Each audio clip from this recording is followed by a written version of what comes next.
precisely the kind of information you want from the sun.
And a very good evening from the Jubilee Stadium here in Wanganui. I'm Brent Perry. Joining me is Isaac Savage on my immediate, and of course just sitting beside him is Ryan Henry.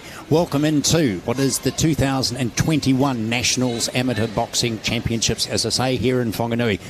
We've got a massive program, guys.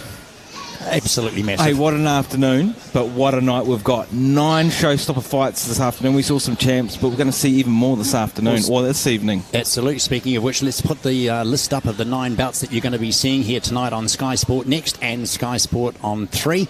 Ryan, anything that you're looking at you think's going to be great? Yeah, they're all going to be good elite bouts.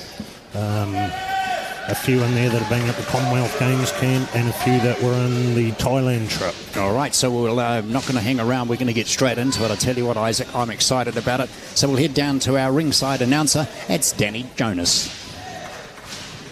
Good evening, ladies and gentlemen, and welcome to session number 7, the final evening of the Nationals for 2021. Let's make lots of noise tonight, ladies and gentlemen. Let's get these boxers home. Starting us off on bout number 1, light middleweight woman, 70 kgs. Please welcome from the Bay of Plenty, fighting out of the red corner, Ariane Nicholson. And from Auckland, fighting out of the blue corner, please welcome Mele Ula. Now, these are all finals that you're going to be witnessing tonight. As I say, we have 9 bouts. And Isaac, have you got your eye on anything in particular right now? Well, look, every single fight. But, I mean, first up, straight off the block, we've got Mele against Ari. Mele has actually beaten Ari before, and she's also beating some of the other champs, Carter Wharido. I mean, this fight alone is great. We've got a few more down the track. Onyx Lye. Here we go now, round 1, though. And our referee is Tyler Moran.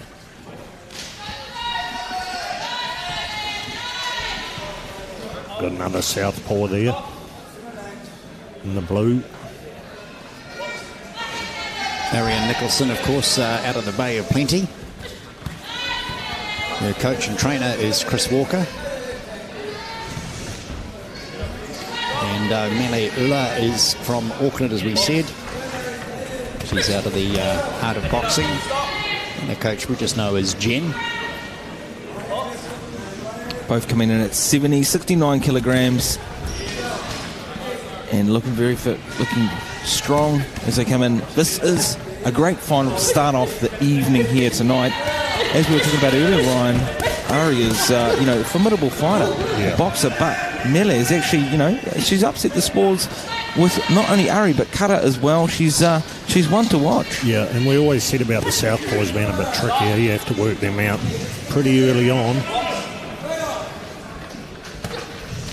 Nothing in height, and both weighing in at around the 69, which is the maximum 70 for the light middleweights. Crowd starting to warm themselves up already.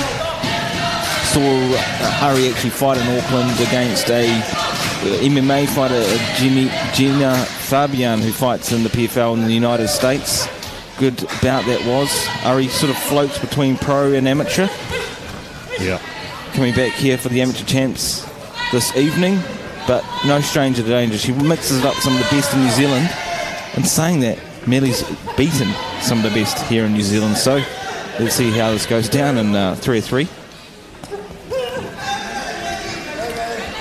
So, of course, these boxers have had quite a little bit of time off from competitive boxing, Ryan, with the COVID. But, of course, this is the first tournament they've been able to compete in again. So, as we said, it's the 2021 Nationals. And, again, later this year, it'll be the 2022, so we'll be having a bit of a catch-up year. So plenty of live action here on Sky Sport Next and Sky Sport 3.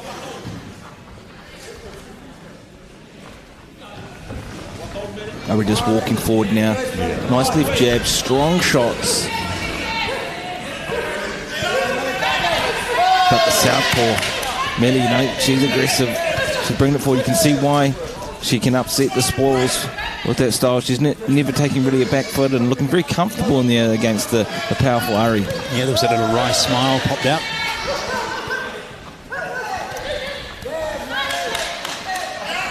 Ryan, you mentioned earlier with this an orthodox boxer fighting a southpaw, they've got to adapt real quick if they haven't had time in their training with a southpaw. Yeah, they need to adapt because it's a different game plan and they've got to move the opposite way or they're moving on to the power hand.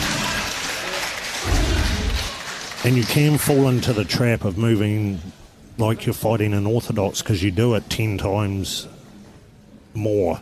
Sort of almost the muscle memory type attitude, with you just walking into it the wrong way. Yeah. Great movement here, though, from Mele. I mean, the southpaw, she holds that that right jab quite low, but then launches forward with the left. And you'll see at the bottom of your screen how the judges are seeing this so far. So at the moment, Melee is looking like she's just got a slight advantage. Ever so slightly, so you can just see how close this fight is. Of course, there are 5 judges around the ring. So it's not one set of eyes where, well, there's 3 of us, but we're not that close to the action. And they all see it from a different angle.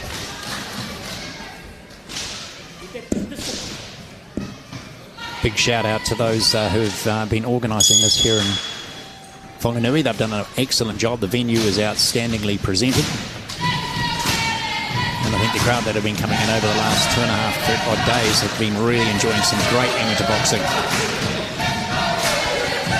Beautiful footwork here too, and movement here from Minna. You know, she has less experience, but you wouldn't be able to tell the way she throws shots. Bit of a dark horse in terms of her experience, but what a performance she's putting on. Not getting bullied around or pushed about by Ari. No, she's got good balance, good base. Even when they sort of get into this clinching round, the referees are very quick now to sort of either sort them out, you sort it out, girls, or, you know, he's going to pull them apart and get back to what they're there to do. So Ryan, as well, with some of the fighters switching back between pro and amateur, how does that work? Is it, I wouldn't say is it frowned upon, but it's completely okay, or at some point do you have to make a decision whether you're going to completely go to pro and not come back to amateur? Yeah, I believe the rule is you're allowed to switch maybe once, and you're allowed up to 5 pro bouts. After that, you have to stay professional. Well, certainly a little bit of leeway there. 5 is certainly a decent amount. I know Ari's had a couple, 2 to 3 at least, up in Auckland, and jumping back down now to them. So it doesn't affect anything of getting selected for the Commonwealth if you go pro and come back. No, it won't, but if she goes pro again, I'm not sure if she can come back amateur. I think that's the rules. Well, Aaron is, of course, the 2019 and 2020 New Zealand champ, Golden Gloves champ, multiple times. So a very experienced fighter. And that's why I was quite excited when she did make that jump up to pro, because of that experience. We always watch that when an amateur fighter jumps into the pro. Always interesting when they jump back. Yeah.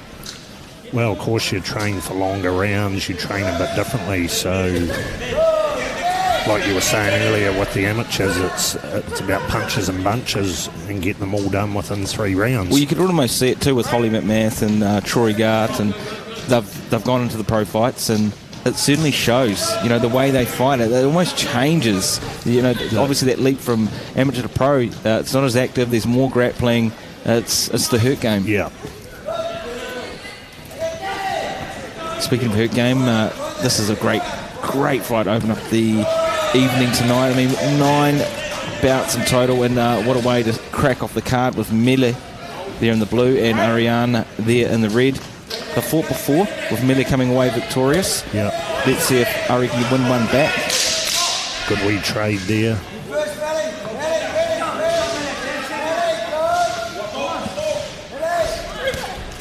This is round 2, and of course the bell just sounding off. Get an idea when you'll see the highlights package, of course, because of the sheer speed and number of punches that these ladies are actually throwing. It's incredibly hard to call, as opposed to the big boys who just sort of might be 2 or 3 big hits and then take a bit of a breather. Well, there was literally 1 point in the judges' scoring previous round. It'll be interesting to see how they score this one. Looking quite intently, we all are on those back at home as well. A little bit hard to see from here, but it looks pretty close again. Exactly even. It's they've both moved up to basically an even scoring, so it will be down to their last 3 minutes. As they say, money round scratch, round 3. Whoever wins this next one will take it home. These are national titles, of course. Presentation will be made after each round, or at the completion of this bout. Bay Plenty versus Auckland in this one. Round 3. Mele in the blue, Ari in the red. And what we're seeing too with everything from this afternoon and tonight, a little bit more of a measured pace. You know, the experience kicks in. They don't just sprint to meet each other in the centre of the ring and, you know, throw hell for leather. It's very scientific, the sweet science, as they say, and quite technical. It is. In this round here, it's going to come down to who wants it the most, really. I mean, a bit of a tussle going on in there, a bit of a wrestle way, break up now, and let's see who is going to be more active with the jabs. I'm liking the dynamic flow and style here I see from Mele, but it's maybe not as much as volume as what Ari's throwing forward. Potentially why she could be slightly edging forward on points. Yeah. But Mele's a beautiful counter fighter, and she's showing a great display of skills here tonight against Ari. And very slick getting out of the corner just before and off the ropes too. Yeah, the way she throws that 1-2 is quite fluid. You know, really launching into it. Looks effortless, the way she throws. Yeah, she's got some power behind those punches, does Mele. She's both girls themselves, but she, as you say, she nearly got cornered, but managed to work her way out with about a minute and a half to go. Even though she's boxing on the back foot, she's not flying back, so when she comes back forward, she still has some weight behind her shots. Well, this is where you see a fighter using their footwork and head movement opposed to a defensive guard, and you can see it with Mele. She actually relies more on her speed and agility to get out of the way of these shots. Whereas some just hold the guard up and take them on the gloves, walk forward. I mean, going back to Erin Welsh, I just ran into her as I was walking up here. Yeah. She doesn't need to be elusive. She just walks forward like the Terminator. Yeah. If unfortunately you missed the earlier sessions, there was some absolutely outstanding boxing. And we've got another card where we've got 9 bouts. This is one of 9. Beautiful jab there as well, but getting cocked. Yeah. She comes forward now. Ari, I mean, very even round. You know, just like when you see one forward, another comes forward once again. I want to see someone get a little bit more aggressive, really take this home to nail it on the scorecards. We've got 30 seconds to go. Let's see what will happen. And the Auckland crowd getting behind Mele. She's got good support over the last few days. Of course, the Cantabrians have been the ones that have made a lot of noise. But they're not represented much in the finals tonight. 10 seconds to go now. Who wants this more? Mele, Ari, who's going to walk away the champion here of New Zealand? Potentially get a foothold closer to the Commonwealth. Give themselves a hug, a bit of a smile, and say that was fun. Yep. As we said, after the second round, these boxers were both even on points from as far as the judges have provided us the information. So we'll see who worked that little bit harder in round number 3. Ari always the aggressor walking forward. Mele beautiful on the back foot. Yeah.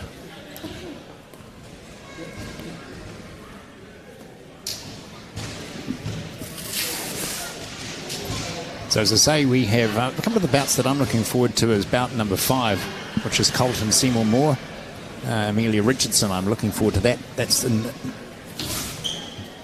bout number 5. And we've got Wendell Stanley Tarfree, bout number 4. That'll be a good one. That'll be a goodie. So let's head down to find out who took out the first one with our ring announcer, Danny Jonas. Good evening, ladies and gentlemen. I'd like to introduce Mr. Mark Fuller to make the presentation.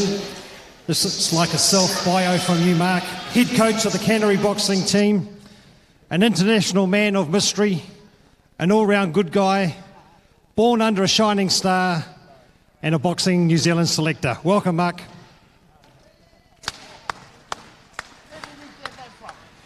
Ladies and gentlemen, we have a winner by split decision and fighting out of the red corner, Ariane Nicholson. There you have it, New Zealand champ Ariane Nicholson takes it away from Mele. Just enough in the end, split decision, well deserved. I thought she edged it forward in that one, and she walks away the champ. Yeah, well, there was absolutely even into that third round, so maybe just with that little bit more control and not just the actually getting the scoring shots that she needed, produced a good one. So as the first round's leader, we'll now call up our second bout, head back down to Danny. Ladies and gentlemen, now move on to bout number 2. Light welter, 63.5 kgs.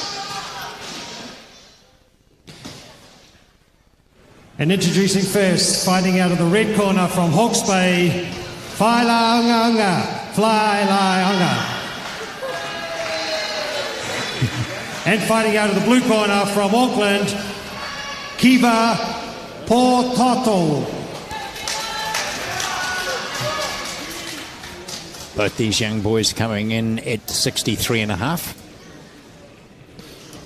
This is the final. Once again, I mean, both absolute bangers, great boxers. Give it Potato, you know, an up-and-comer from an early age on the Auckland scene, now takes it to the final here on the Golden Globe, or the Nationals, sorry. I had Kiwi at the Commonwealth Games camp in Wellington recently. Really good with his jab. He really likes to establish that jab well. We'll see if he does that here. Now, a question, of course, when people are watching this possibly for the first time on Sky Sport Next and Sky Sport 3, Ryan, tell us why these boys are not wearing headgear. So, as Elite Male Open, they don't need the headgear. You know, just as we talk about the pace too, earlier on this afternoon, early on in the tournament, we're starting off again, as you know, we're starting here tonight as we started off early on the tournament. Look at these guys throw down. And just to follow on with what Ryan was saying, if you're just sitting at home wondering why, the headgear protects them, but mainly for head clashes. The blows that can be found, you know, with a straight punch, a scoring punch, the damage will still be done as far as the scoring headgear or no. Yeah. Whailanga there in the red, Kiva and there in the blue, and what a blistering pace. I mean, good fast-paced start, isn't it? Someone wants to take this home early. It may go the distance, it may not, the way these guys are starting. Yeah, Kiva's, well, in fact, both boxers, credit to both of them, are coming up firing. They're not taking a backward step, both trying to control the centre of the ring. Yeah. Bit of a sense of humour there too from Whailanga. He let us know that he once fought David Tua. I'm not sure if that was in there because David Tua got into the Hall of Fame this weekend. Yeah, well, congratulations to David. I think most of the South Pacific would be absolutely stoked to see that, because there's not many Kiwi boxers. I think he might. We're not dead sure. We're trying to do our bit of Uncle Google search to find out, but we think he's the first New Zealand boxer to actually make the International Hall of Fame. And how well deserved. Oh, we were talking about it earlier, Ryan and Brent, the knockouts. John Ruiz sent him flying up the ropes. Like, when did we last see a KO like that? Yeah. Well, we'll see as we get down to the super heavyweights whether there's anyone down there that could end up being able to make that happen. Whailanga there in the red, Kiva in the blue. Blistering pace so far. I mean, this is why it's the Nationals, the elite males, the best of the best. Someone's going to walk home the champ after this one. Both happy to work down below and then come back up top, but there's a lot of energy being expelled by both boxers at the moment where they're not connecting. I mean, this is a blistering pace. How can you not love the action at hand right now? Both working in what we call mid-range, so they're both within punching distance and they're both punching. Speaking of crowd energy, you've got the Cantabrians here, got the Auckland supporters, but there'll be probably a few people screaming in Port Chalmers tonight, Ryan. Yeah, there will be. There's a wee crew that have got together at the local pub since they found out this was on Sky Television. So Mackey's Hotel, the publican Black Dog, so they'll be loving this. Will Black Dog be drinking a lemonade or a Spates? I'd say he'd be having a Spates, wouldn't he? Spates, mate. Yeah. Of course, Port Chalmers is a wee boxing town. We have the referee from there, Peter George, and we've had 2 New Zealand champs out of the wee town. Beautiful to see, and we go to the replay now. Kiva versus Whailanga in the red. I mean, just going back to the replay, it was a tit-for-tat war. Kiva coming in forward, punches and bunches. They're just throwing down. I mean, meeting in the middle, standing and banging. As you see them in that replay there, both the boxers going down and then coming back up. Keep your hands. I think pretty evenly matched. Let's have a look. No, it's just sort of gone more towards Whailanga. Interesting, because the work rate from Kiva looked a little bit higher. However, Whailanga walks away winning round 1. Again, Ryan, it's not the number of punches, it's the scoring punches. It's the clean punches that they count.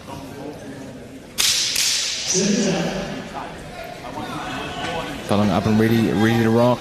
Maybe he saw the scorecards and gave him a bit of a boost of energy because, winning the round is great, but it gives you that confidence boost too when you actually know you're winning. Yeah, and of course the corners are able to see sometimes the scoring that's going on, so they're able to say to their boxer, come on, you are behind. You're behind, yeah. And that's the plus of having the big screen up over there. The crowd's starting to get animated, and I bet everyone watching back home is as well. This is the elite final, 63.5 kilograms. And it certainly shows, once we start stepping up, going from cadet to elite, you see that skill level change. Yeah. Obviously minus no headgear.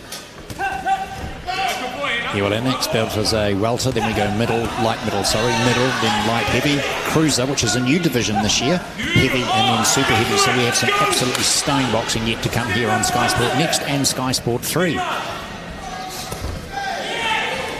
Still a very fast pace. I mean, they really haven't taken their feet off the pedal in this one, and Kiva always pushing the pace forward, but Falunga landing the cleaner shots, hence why he could be up on the scorecards. Yeah, well, he's Kiva's had 23 bouts, and Falunga has only had 8. So junior nationals and golden gloves times 2 to Kiva. Nice parry there from Falunga. An uppercut followed with the right left hook. You can see why he could potentially be scoring with those shots, the cleaner shots. Kiva's he's not intimidated at all. Oh, he's not. And that's why I thought when it was quite interesting to see the scorecards with Richardson. Yes, the pace, it looked like the energy and output was higher of Kiva, but Falunga obviously landed the cleaner shots. The judges definitely look for accuracy in the shots, whether the knuckles are turned over and where they're landing. Beautiful pace and combinations from both boys as they throw down in the centre of the ring. Great to see too, they're standing in the middle of the ring. They're not tying up in the ropes, they're not clinching. It's amateur boxing at its best. Yeah. Just under a minute to go in round number 2. And there's the combinations again. Landing cleanly as well to the body, to the head. Falunga is landing those nice clean shots.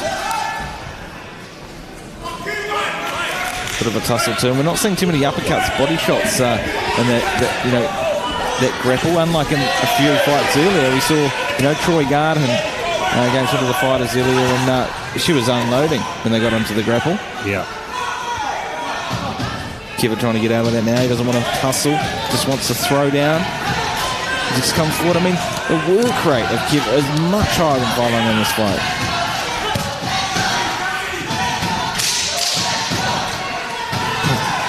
Like any sport, of course, the crowd support behind their boxer makes a big difference too. We noticed it particularly with the Cantabrians over the last couple of days when they started to get vocal. You could hardly hear yourself think.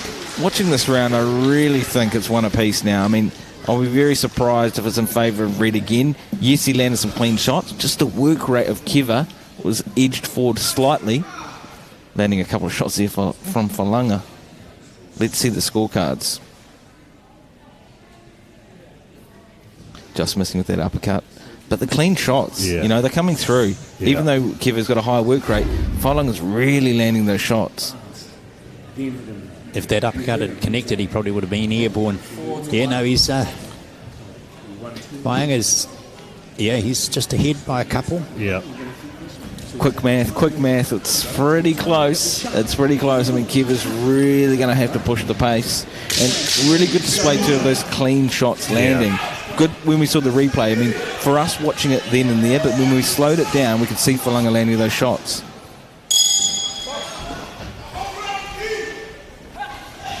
You talked about fights looking forward to tonight, Bree. I'm really looking forward to this Wendell Stanley fight against Tofati. Even the next fight, Emil the Real Deal against Colton. Even the next one after that, Onyx Lye. Yeah, I mean, the list just goes on. Yeah, there's a good wee line up, isn't it?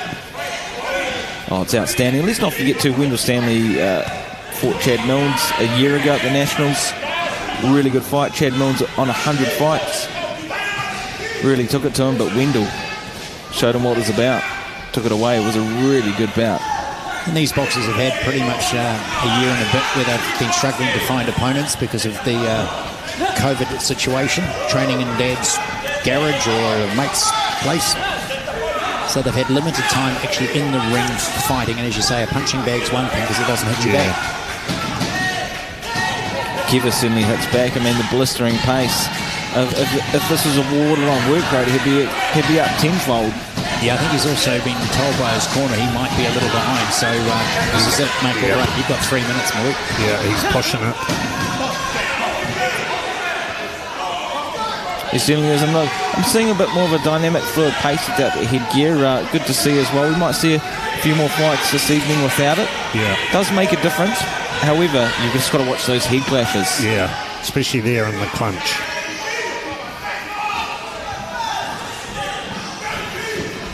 Just under a minute and a half to go. This is round 3 of the light welterweight. It's 63.5 kg. Following doing a great job. You know, much less experience, pretty much half of that of Keva's, but coming from a good gym as well, so it can also change and help. Hastings Giants, you know, they're always producing great fighters, always at the Nationals, always at Golden Gloves. They always turn up. As you say, Keva's actually seems to be the more aggressive, but, you know, stalking his opponent down. Keva 2 out of Revel's gym. Let's not forget Lance Revel sparred Muhammad Ali back in the day. Muhammad Ali came over and Lance jumped in the ring with him. I don't know if he, gave Muhammad Ali too much of a go, but he got in there and gave it a go. Yeah. Not many can say that. No. And speaking of the name Ali, his daughter was inducted into the Hall of Fame yesterday as well. Oh, there you go. Beautiful shots here from Keva as he comes forward. Powerful body shots. Getting a standing count. Yeah. Now remember, this doesn't actually count as far as the boxes, the points are concerned. But they're going to be. He's Keva sprinting in there. Has he done enough to take this round? Big shots. He flushed on that. I'd say that probably brought him back into it. Yeah. I'm really looking forward to seeing the judge's decision. I mean, I loved what I saw from that fight every single round. Keva was absolutely pushing it there in the last 20. Well, as I say, the scorecard of the first 2 rounds came up on the big screen, so I'm absolutely confident. His corner said to him, hey, look, you're behind, so you've got 3 minutes to make a real name for yourself. Otherwise, you're not going to be New Zealand champ for 2021. And he made his mark there, a couple of big body shots. Back to the head for the count. As we said at the opening of the program, it's fast and furious between bouts and between the fighters themselves. Those 3 minutes go incredibly quickly. So I think the scores have come in from our judges, all 5 of them. So we'll head downstairs. We'll ask our ring announcer, Danny Jonas, to let us know who took it out. Ladies and gentlemen, introducing Ina Schuster to make the next presentation. Ina is Secretary of the New Zealand Referee and Judges Association, IBAR Star 1 referee and judge, recently represented New Zealand as an R&J at Thailand Cup in Phuket, and also a 2 times New Zealand national champion. Ladies and gentlemen, we have a winner by split decision. And the winner, fighting out of the red corner, Whailonga. You have it. Your winner, Whailonga, split decision. He did it enough. And of course, you can see he must have done enough. Got it by 3. Still relatively close. Yeah, I think Keva would be a little disappointed because he put a lot of heart into that 3rd round. He sure did. I mean, if he started the 2nd or even 1st the way he did it in that last 30, could have taken it. But hey, hat up to him. That was a valiant effort from both, but the champ walks away. That's why the first 2 rounds are so valuable, but the first round is very valuable. We've just got to win that. Yeah, it puts it forward so much, doesn't it, taking that first one. One very happy young boxer, a national title. Boxers to the ringside, please. So this is now the welter 67. So we'll head back down to Danny Jonas. Ladies and gentlemen, we move on to bout number 3, the welterweight, 67 kgs. And introducing first, fighting out of the blue corner from Central North Ireland, Caden Hope.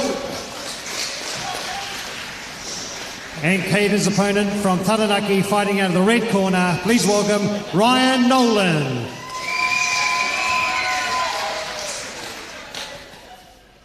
And our referee is Ina Schuster, who has just presented the prizes and the medals to our previous bout. Another 3x3, no headgear. Well, all bouts tonight are 3x3. Once again, no headgear. The Wizard there in the red, Ryan Nolan against Caden Hope. I mean, don't go away. Don't blink. This is going to be an absolute barn burner. Ran into Caden just earlier.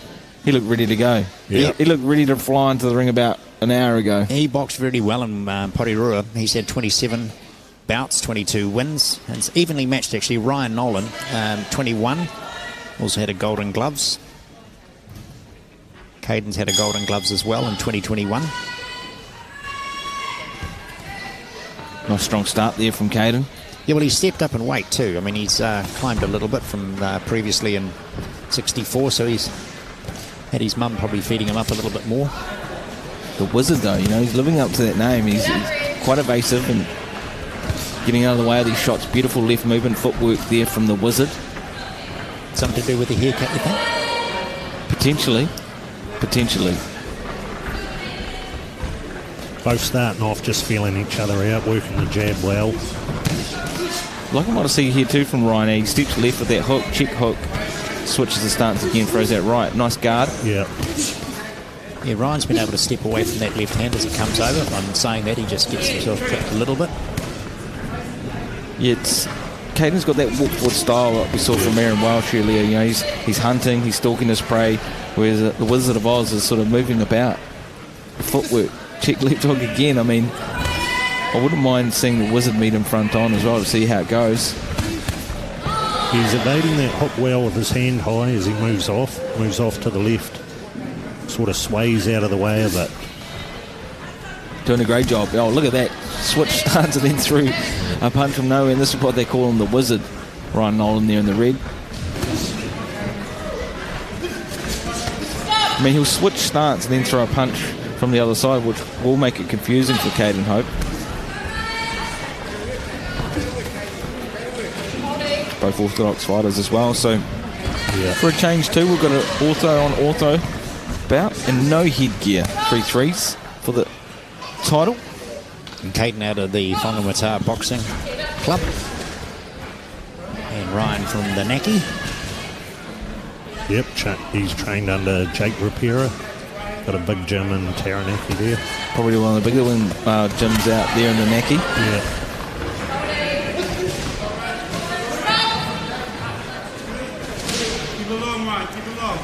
Just under 1 minute to go. Quite measured as well. And this is what we see from the elite fighters. A little bit more composed. The experience allows them to be quite pragmatic with their shots and everything that they throw.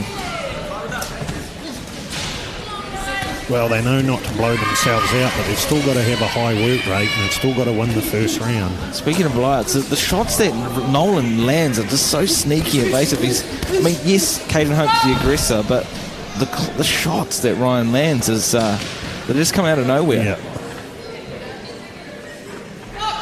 Watch him, he'll step back, he'll land a shot, he'll throw something, he's always landing something off the back foot, but he got clocked there as he came in.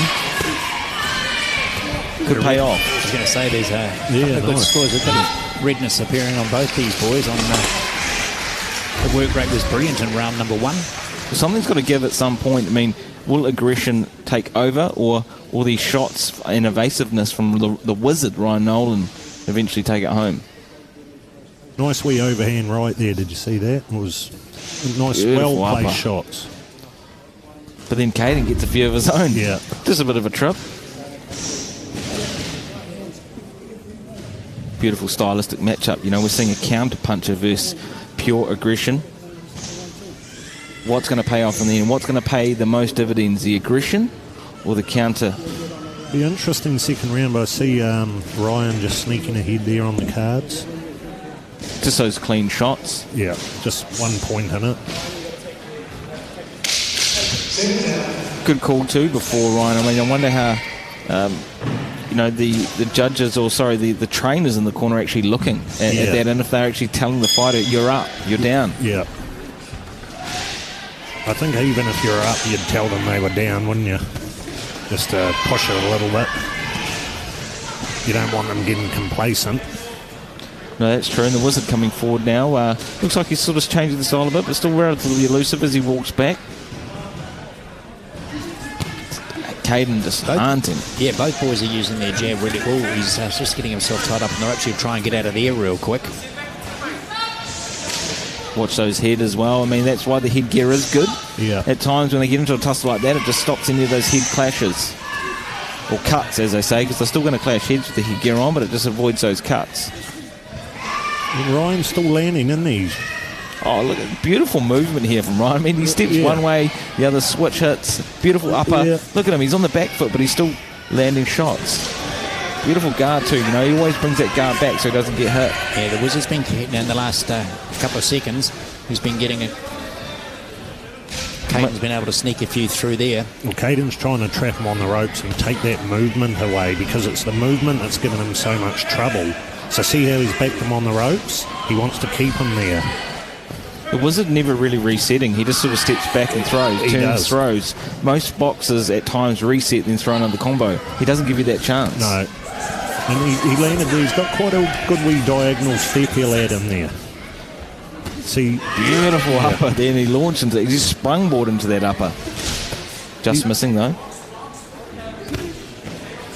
Again, so yeah, you're right. He steps off onto a diagonal but throws a jab. Steps off onto a diagonal, throws a right. Yeah. And that's what sort of, see how he's catching. He's going side to side. It's subtle, but it's working. Great to have the expert commentary coming both from Isaac Savage and Ryan Henry. Hope where's this pub down south that we're talking about? Oh, Mackey's Hotel in Port Chalmers here. Hope you're enjoying it as well. I know there's a couple of friends of mine around New Zealand unable to get down here to Wanganui, to the Jubilee Stadium here. So they'll be watching this, of course, on both Sky Sport Next and Sky Sport 3 and enjoying. This is the Welter 67 kg. Our third bout out of 9 in this evening's card. Just when you think you've figured out the Wizard, he'll throw another unorthodox shot. I mean, he's starting to throw check left hooks, right body shots. I mean, you can never figure out this guy's style. It's awesome. And there's that hook and move, and then he flicks back the other way, and there it is again. And then he's off. Loving to see. Look, it's good. The judges they're singing for their supper. And this one. Yeah.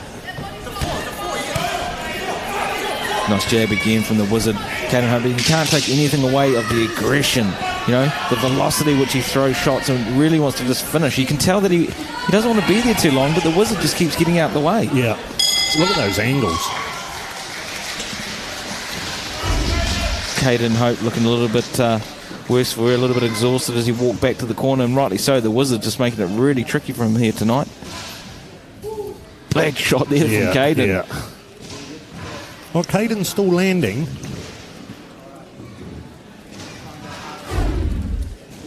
Be interesting to see the scorecards as well. The Wizard could potentially still be up. Let's see how he gets that name. All he's missing is a hat. Yeah, well, he evened it up now with the way in which that second round went. They're both sitting at 19, so again, it's going to go to the wire. We've said this numerous times that that first round, as you say, is really, really important, right? Well, the first round's like money in the bank, isn't it? And you've got to keep banking that money, because in a 3-round fight, if you're 2 rounds up, short of stopping your opponent, you've lost. Bit of compound interest, right? If you win those first 2, it's almost impossible to come back in the third unless you stop them. But we're actually at relatively even the way things have panned out on the scorecard. So basically it comes down to round 3, and how could you not ask for more? And, a national title final fight.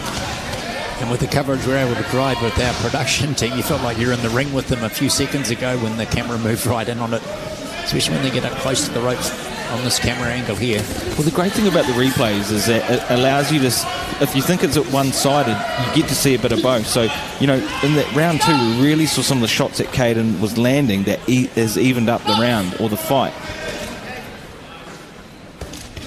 Got nice tight guard there from Caden. I mean, look, total polar opposite styles. Yeah. The Terminator, Robocop versus a very elusive Wizard as he, you know, walks on the back foot, always landing a counter shot. Caden Hope not going to put up this anymore. He wants to put the Wizard down. Yeah, well, there were 3 misses on that. No, he's He's looking like Floyd Mayweather in there at the moment with that elusivity. I mean, look at the way he's moving away those shots. Yeah, with 3 in a row. He just managed to duck under all 3 of them. Yeah. Nice uppercut there from Caden on the Wizard.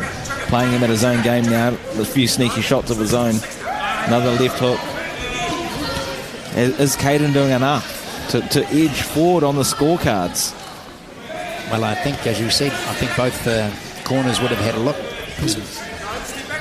I mean, what is the Wizard made of, though? Anything he gets hit with, it doesn't seem to affect him. He just keeps coming forward. I'm back, and he's a bit of a jack-in-the-box the way he comes forward and back with the style tonight.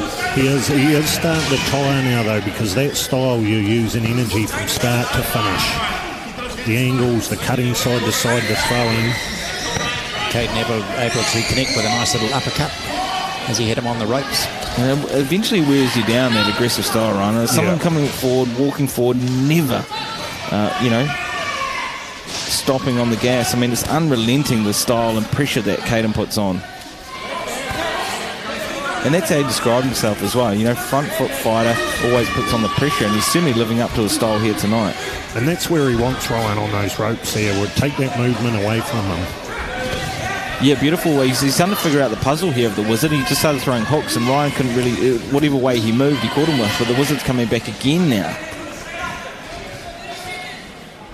Pressure the Wizard, put him on the ropes. It doesn't allow him to move too many angles. When he's in open space, that's where he's at his best. Yeah.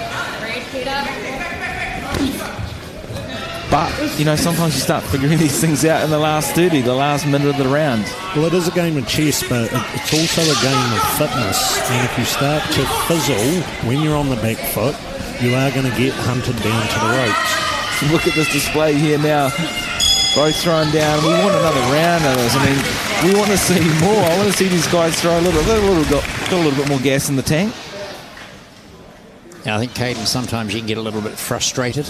Yeah. And you go away from your game plan that you've set up.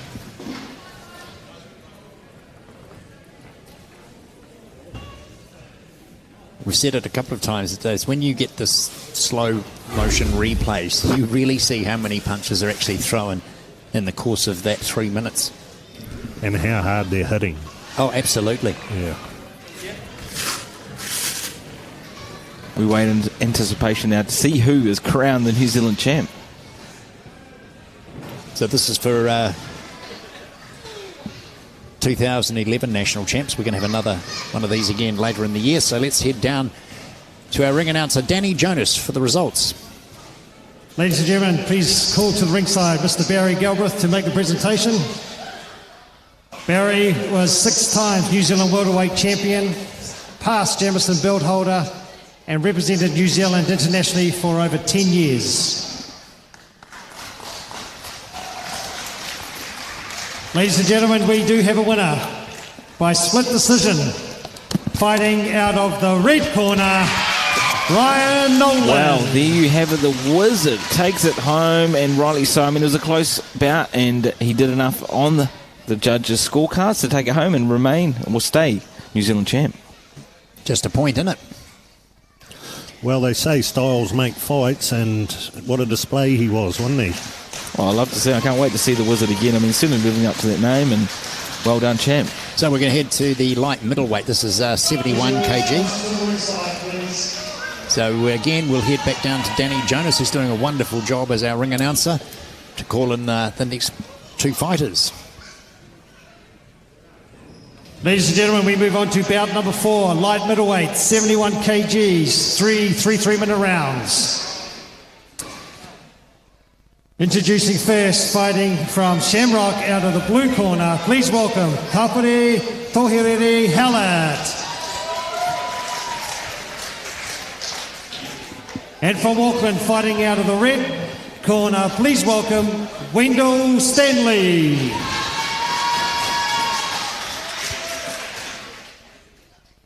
Wendell's a rather tall lad, around just over 6 foot, and very elusive, a very hard man to hit.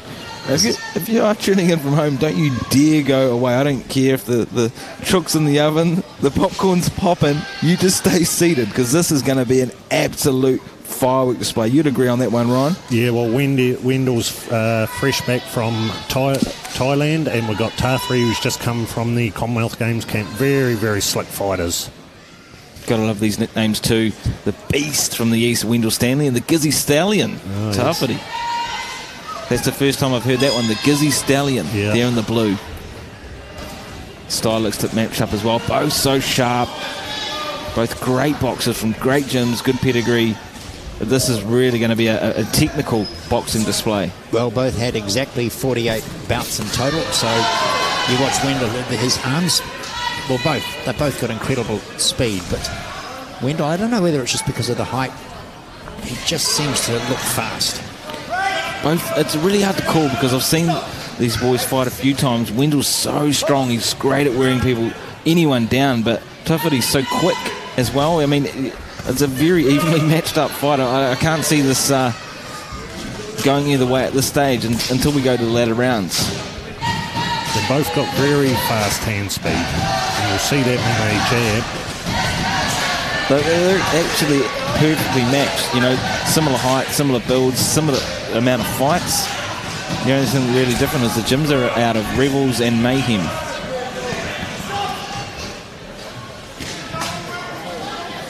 Wendell Stanley too, remember taking on Chad Milnes just that year ago, and Milnes came out very aggressive. I actually thought he was the favourite, but Stanley broke him down. Yeah.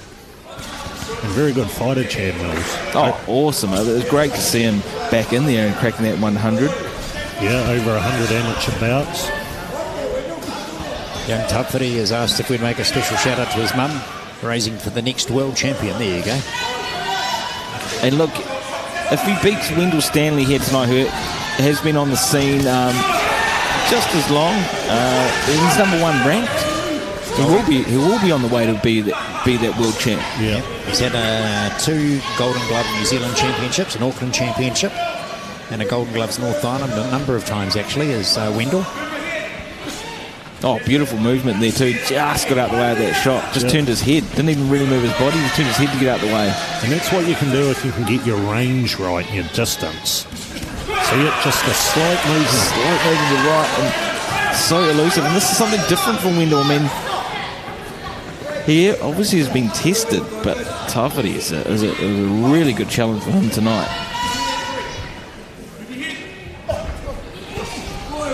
You can see it too. You know, definitely not gun shy, but they're still feeling each other out in a sense, because the speed is just lightning. Yeah.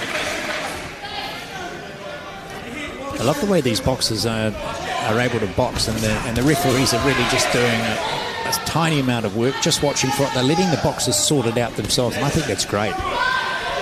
You're ready to pounce at any single moment. I mean, once again, no headgear in this final. We're seeing a blistering pace from both top-notch boxers, and they, you know, this is why they're in the elite division. This is the best of the best here in New Zealand, round 1.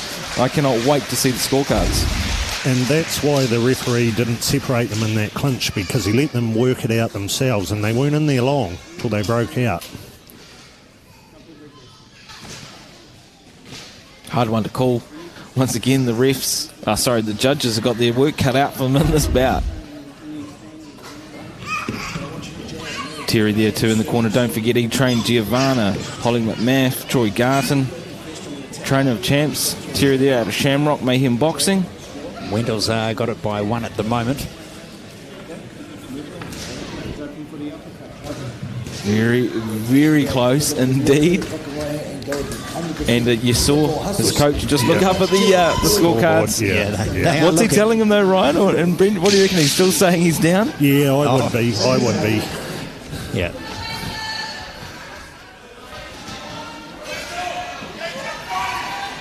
So Wendell slightly up on the cards, running out to the ring.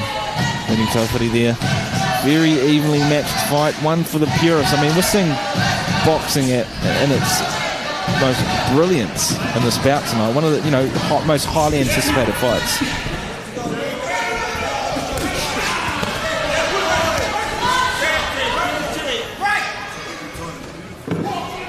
Judges certainly got their work cut out for them in this one. I mean, very, very evenly contested affair. Can't still call who would be ahead in this second round. No. Pretty even up to now. And that's saying something, because at times, Wendell Stanley is just too much for the New Zealand scene. So Tofiti showing who's potentially going to be a dominant champ here in New Zealand and world contender. Beautiful shots here, though, from Wendell. But Tofiti's making it tough, very tough. The Gizzy Stallion living up to that name. And the bout is changing slightly now. They're starting to fight him more and clinch a bit more. So the ref's having to break it a bit more now. Interesting too, because tall fighters in the clinch. See some of those shots actually going through and missing because it's such long range. Nice shot there from Tofiti. Just clipping Wendell Stanley. And it's, they're fighting a little bit more like pros in this one opposed to amateurs, considering how tall they are as well. You usually see the shorter fighters in the pocket like this. Referee John Enzer saying, you don't need to talk about the fight, just get on with it with your gloves. Yeah. Just as you say that, I think they heard you, Brent, because they just started throwing down in the pocket uppercuts, hooks, shoulder rolls. They're fighting almost like pros. Great shot there from Tofiti. I mean, Ryan, it's a bit hard to sledge when you're actually in the ring then. Yeah, but can you see how the fight's changed from the first round? They were at mid-range, just out of range, to now leaning on each other and just infighting. Let me tell you, that does its damage. Yes, they're not connecting straight on the head, but they're landing to the body, the arms. Yeah. They're glancing. It takes its toll. 100 punches to the body and arms like that, it's going to wear you down. So it makes you wonder if one of them was told to fight like that or keep it tidy. Still, this is entertaining. They're certainly throwing down. Hard one to call. Once again, I can't wait to see how this goes down with the judges. Well, even when they break away for a split second, they're both back into it again. Yeah. So it's again falling into that slugfest. It certainly is. I mean, just when you think one's up, another gets him back, and Tofiti throwing down. They're standing in the centre of the ring, shoulder rolling, uppercuts. What a finish! To round two. I think if you had a little one of those handheld counters, tried to click it every time, it would have blown actually up. Thrown up. Yeah, it would have blown up by caught fire. Great call. Are you a fan of the clickers, Ryan, or the one hand, left, right, or the blue right on the computer? Yeah, the slower one. Okay. It's a bit like the old typewriter, really, isn't it? Now listen, let's have a big round. So looks like, Wendell staying slightly ahead. 18 to Tofiti. Wendell with 20. So I am absolutely sure Tofiti's corner will be having a quick glance over the shoulder and having a look at the screen. In fact, exactly what he did there. The thing is, though, right, the way these guys are throwing and standing and banging at the stage, what do you tell Tofiti to beat Wendell in this? Because it looks like he's doing everything he can and Wendell's not going down. He's meeting that aggression with aggression.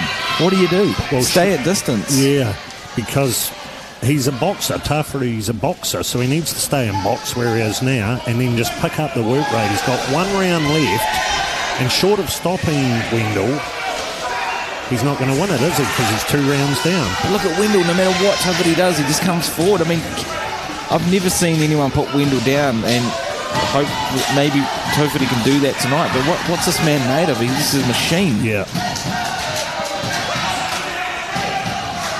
And the chant goes up for Wendell.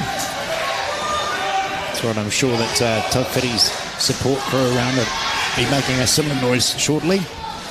Plenty of people up in the bleacher seats watching this amazing display of our amateur boxers here at Jubilee Stadium here in Wanganui. And for you sitting at home and watching on Sky Sport Next and Sky Sport 3, I'm absolutely confident you'll be enjoying this display of youthful boxing. Beautiful display of boxing. You know, toughly trying the kitchen sink, the Gizzy Stallion, putting it all down. He wants to be a world champion. To do that, he needs to take out the beast from the east, Wendell Stanley. So the first half part of the round, they were boxing each other. Now they're back in fighting again. So it's certainly an entertaining fight. Yeah. The crowd are on their feet. The judges have got their work cut out for them. And we are loving this in the commentary box, and for all those back home, I'm sure they are too, as Brent said. Still in the pocket as well. I mean, they're staying close. They're not keeping at range for the tall fighters that they are.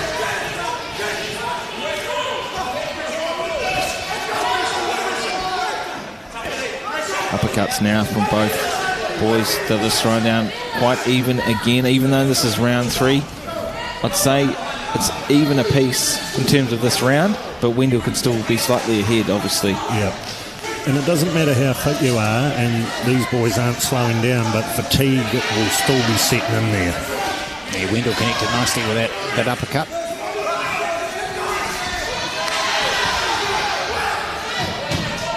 Wendell attending the camps as well, overseas. Have you seen much of him in your time, right? Yeah, he was at the first couple of camps, and the last one he was with the New Zealand team in Thailand.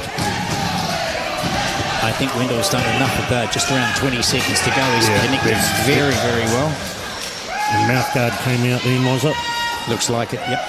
It shot up towards the roof, actually. Yep, outside of the ring. Yeah. It's all explosive tonight.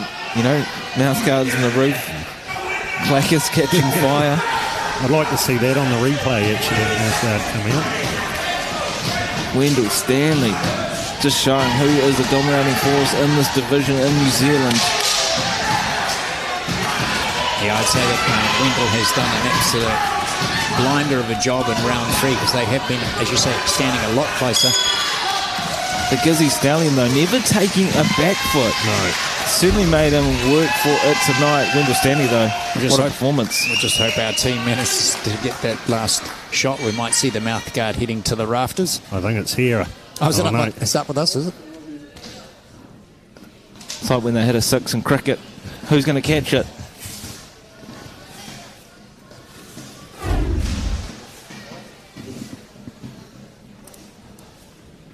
Oh, that was amazing. Absolutely loved it. Wendell Stanley up against Tawhiri. So, judge's decision has arrived, so we'll head down to Danny Jonas to give us the results. We'd like to introduce Mr. Paul McSherry to make the next presentation, please.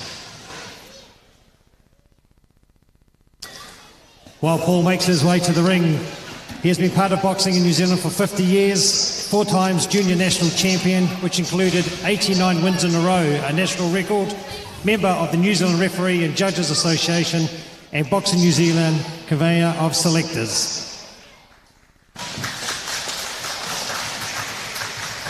Ladies and gentlemen, we have a unanimous decision.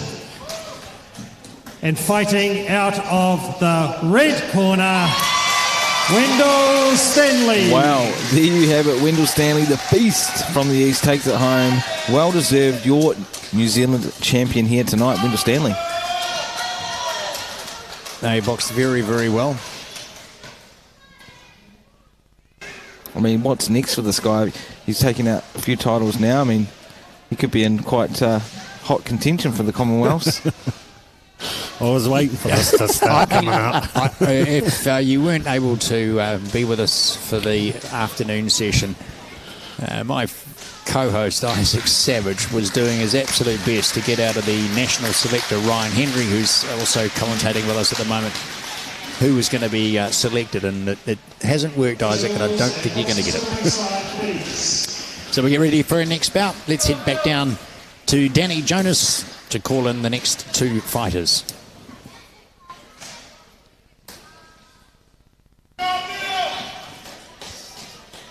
Ladies and gentlemen, we move on to bout number 5 of the evening.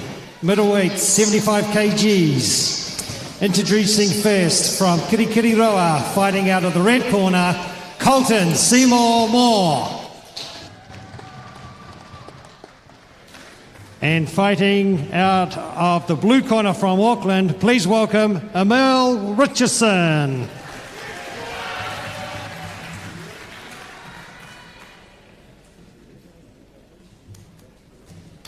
Emil, the real deal, Richardson in the blue against Colton Seymour Moore. Oh man, this is going to be an absolute banger. Once again, I'm going to sound like a broken record, but don't you dare go away. This is the final, 75 kilograms, and you're going to see some action in this bout. Happy to name it, Ryan, or are you going to sit on the fence like my mate over here who hasn't made a prediction over the last 3 days? No, I'll sit on the fence for this one. Okay. Both very accomplished boxers, though. Saw Emil, the real deal, this morning. Their cafe loading up on a big breakfast before the challenge here tonight, and he's fought a couple of times on the tournament and very active in obviously the national scene. You know, he's got a few accolades up his sleeve. Well, 2 times Golden Gloves champ, silver medal as well. Once again, too, no headgear. Could this be the trend all night for all fights moving forward? This will be, Emil, real deal there in the blue. Yeah, well, Colton represented New Zealand as in Oceania as a youth, so, you know, he stepped up. Big difference, though, in the number of bouts. Colton Seymour Moore has 27, Emil Richardson 60, so there's a little bit of a difference. Yeah, it's a fair few, but we've seen as well with some of the bouts previously, I mean, at times someone is dwarfed or doubled by the experience, but they still put on a great performance taking it the distance. And at this stage too, regardless of Emil having double the experience, you can't see it here. They look very evenly matched. Yeah. Well, Colton's a good boxer. He's got his guard high. He's not taking chances at the moment. He's just feeling his way in, I think. Both orthodox fighters as well, so it's just really going to come down to one who's the better boxer and who wants it more. The styles are fairly even.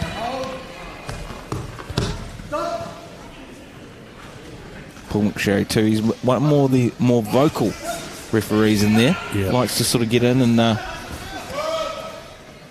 throw his voice about, but it keeps the fight in check and in control. Very good at his job, Paul.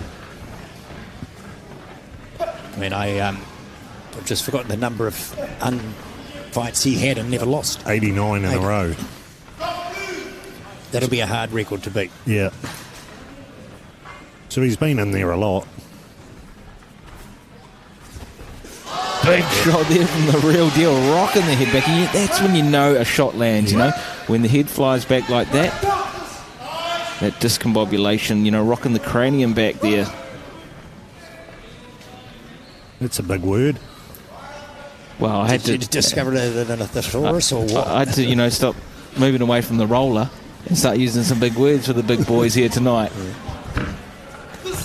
Big shots again. I mean, that was great to see. Is that experience starting to shine through? They're both taking it pretty easy here in the first round.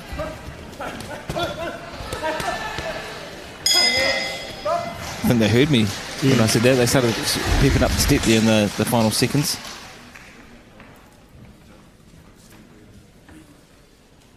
So, of course, Ryan, as part of being a New Zealand selector, all these national boys here and the training camps that you're putting through now, your decisions for Commonwealth Games approximately a month from now? Yeah, I think the decisions have to be made before the 10th or 11th of May. Well, the way this year's going, it's not far away. No. It's a couple of weeks. I might send you a private DM Facebook message when we get to the 10th and say, hey, I haven't seen the lineup yet, Ryan. I think Sky Sport are going to beat you to that one, Ryan. I just promise you. It was interesting, though. I was talking to you about it earlier, Ryan, and this isn't giving too much away, but I was just curious on whether it has to be a mix of male, female, and you said no, it could be 5 females, it could be 5 males. It just all depends on the selection criteria and how fit they are to move forward. Yeah, and who's most suitable to medal over there. But I think that's good for everyone watching back home as well, because I thought there had to be a certain, say 3 female or 2 female, 3 male, but that's not the case. It's just purely who's best and suitable and fit for purpose. Yeah. So you're right, there could be 5 females, could be 5 males, could be a split. Well, for the female fights we're seeing, and with the emergence of amazing female fighters, we could very well see that. Speaking of female fighters too, we had a world champion, Shanika Sugar Neeks, just take out a world title there in Australia, originally from Tauranga. So, female fighters from New Zealand are certainly putting everything, or us, on the map. Yeah. But, at hand now we've got Emil, the real deal, against Colton there in the red. And once again, this is what we're seeing from the elite fighters, a little bit more measured. They're not sprinting into the middle of the ring, they're not throwing hooks, at will. They're very, pragmatic with their technical display of boxing, the sweet science. More measured where to place their shots, conserve their gas for when they need it. There's nothing worse than blowing out in the first round or two, and then by the third round you're really just going on sheer will. Oh, beautiful uppercut there from Emil. Man, he will have to be relying too on his skill and experience, because he's gone through a couple of fights prior to this, and you can see a little bit of a shiner there on the, I think it's the left or the right eye. Yeah. And that's probably what happens too with these bouts in the headgear. And boxing, in a sense. I mean, you can't walk away unscathed, can you? No. Oh, well, they might only weigh 75 kg, but there's a fair amount of power behind each one of these blows when they connect. 1 minute down, round 2. I'll be interested to see the scorecards. I just missed them there at the end. I think we got a little bit distracted talking about all things, Commonwealth and Port Chalmers as well. I'm sure the Port Chalmers boys are warming up now. Yeah.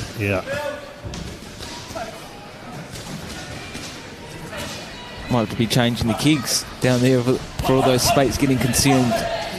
There'll be a big crew there. They've got the big sports TV in the main bar there. They'll be loving it. And then they'll be on to the rugby straight after. I bet. And look, we've got 20 seconds to go now in round 2. Emil, the real deal, there in the blue. Colton Seymour in the red. Fairly even match up so far, but we'll soon get to see how even this matchup is when the scorecards come out at the end of round 2. Paul McSherry just watching intently, ready to call that off. His voice does enough, doesn't it? He just tells them to stop, break, get back to your corners. Beautiful counter-punching here from Emil Real Deal. Comes in and out. Colton gets a few of his own.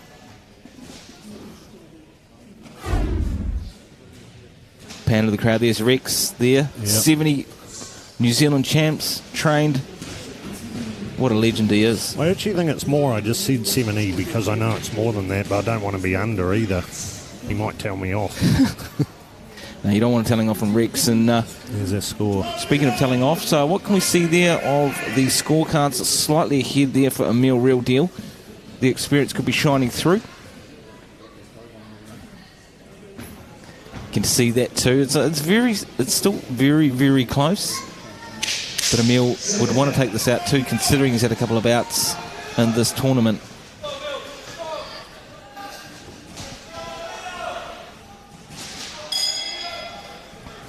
Second out now with the third and final, the money round, as they say. Emil Real Deal slightly up on points, but rightly so. Yeah, he's landed the cleaner counter punches.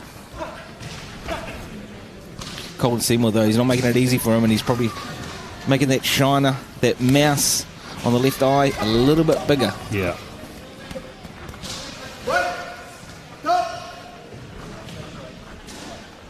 Those watching back home as well, Ryan, these gloves they're using, obviously the wraps are just fabric hand wraps, not like the pros, no tape, no cloth, and the ounce gloves here would be 14s or? No, 10 ounce. 10s. Yeah.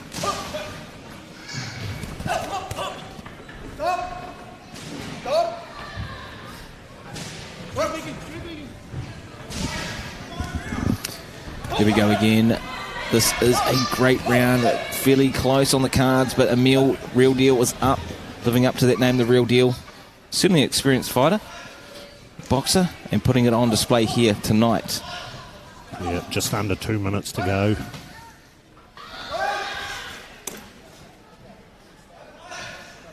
Sherry just breaking up the action here now.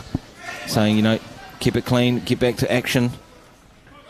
Colton there in the red. We're just under a minute and a half to go in round number 3. Pretty close to call, though. We've said it. Every one of these fights, there hasn't been really anything to jump out and say one boxer's had it fully over the other, which is why the finals have worked so well. The draw's done it. It's brought the 2 best fighters into the ring. Oh, look, it's great. And this is why this is the top of the top. Great tournament. We're not seeing too many KOs. We haven't actually seen any, no, which is great. No. This is great for the sport, and it shows how evenly matched every single bout is. 1 minute down. The only reason I said that too, because I just sort of Hall of Famer David Tua when he knocked John Ruiz out the ring, and maybe we'll see a KO like that in the last one for the big boys, but maybe not. One of the best knockout highlight reels is from David Tua, if you ever get a chance to YouTube that. Yeah, it is. It's brilliant. They compare it to Mike Tyson's. It's just... Well, I thought he was going to almost be another Mike Tyson because of his stature, his massive thighs that he used to drive off those big left hands. If David Tua does fly overseas, let's hope no one annoys him on the plane. Did you see? That was absolutely disgusting. I mean, if you haven't seen it, some idiot on a plane decided to have a go at Mike Tyson. He suffered for it. Yeah. So we wait for the clapper with the 10 seconds to go in the third and final round of this middleweight 75 kg. Let's see who wants it most. Throwing down as we get ready now. Last 10 seconds. Big shots there to finish it. Sorry. Yeah, but see, the apology was there as well. But he'd already loaded it up. It was coming. Paul McSherry even said something at the end of a bit of a telling off there to Emil Real Deal. Either a telling off or encouragement. It must be hard to stop it halfway through when you've loaded it up and you're ready to go. Oh, once it's in the air flying, it's in the air flying. So our next bout coming up is going to be a light heavy, 80 kg. Then we jump to the Cruiserweight, a brand new weight division at 86. And then we've got a heavy and then a super heavyweight.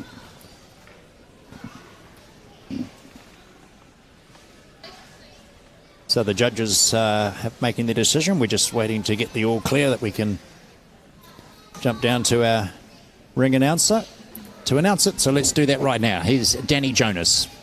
Ladies and gentlemen, please welcome Mr. Steve Woods to make the presentation. Steve was 2 times New Zealand lightweight champion and twice New Zealand middleweight champion.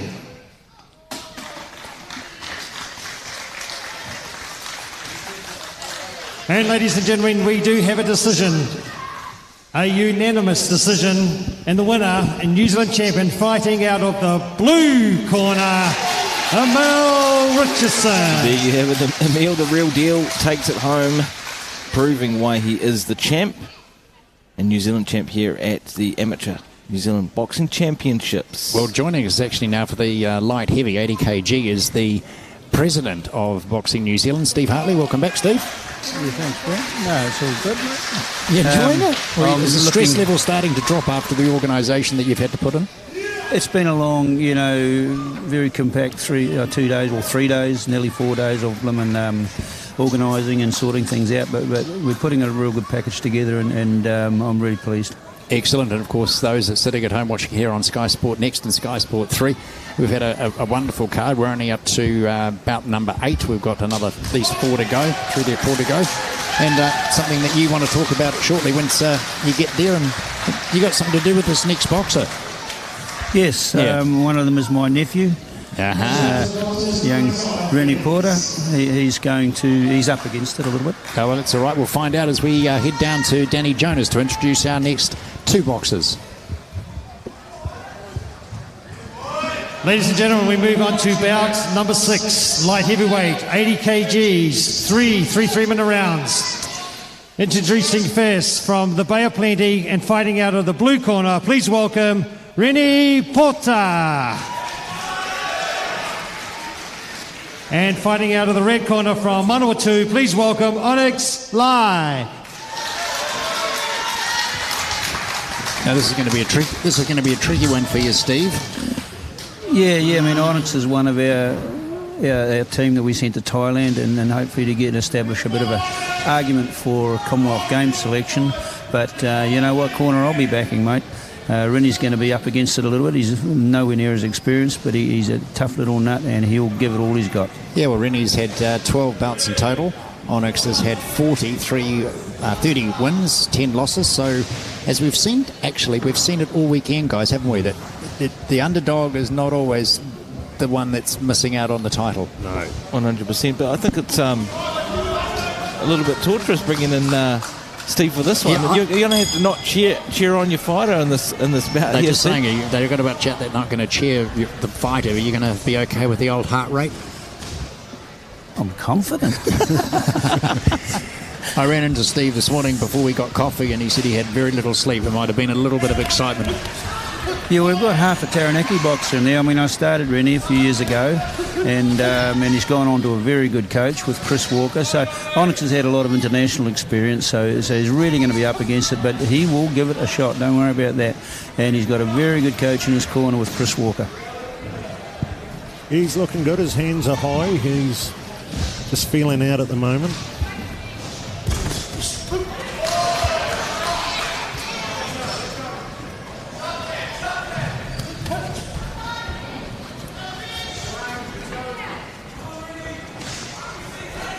Great matchup too, you know, like you can't always look at the experience of how the fight will pan out or the bout will, and Onyx Lye though, he's very experienced. I mean, I even say, I make a bit of a joke, you know, if looks could kill, he's got a bit of a steer that could, you know, melt an iceberg, and once he gets in here today, we'll see though, you know, Rennie Porter's a very new up and comer, and we can't see him, can't wait to see him, see if he can take it out and take it to one of, you know, New Zealand's best boxers, Onyx Lye.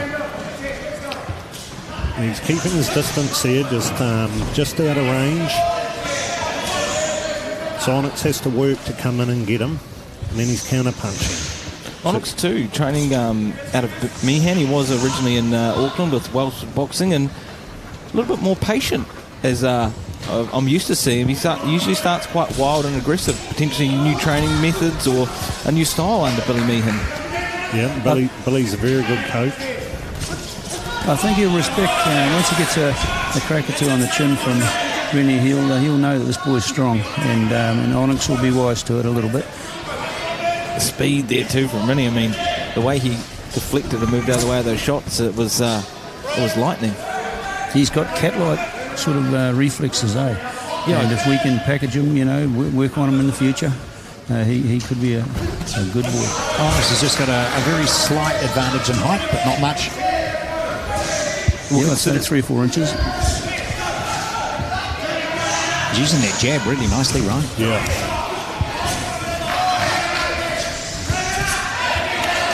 Considering that 85, and you alluded to it beautifully there, Steve, that he does have cat-like reflexes. To move like that at 85 kilograms is phenomenal.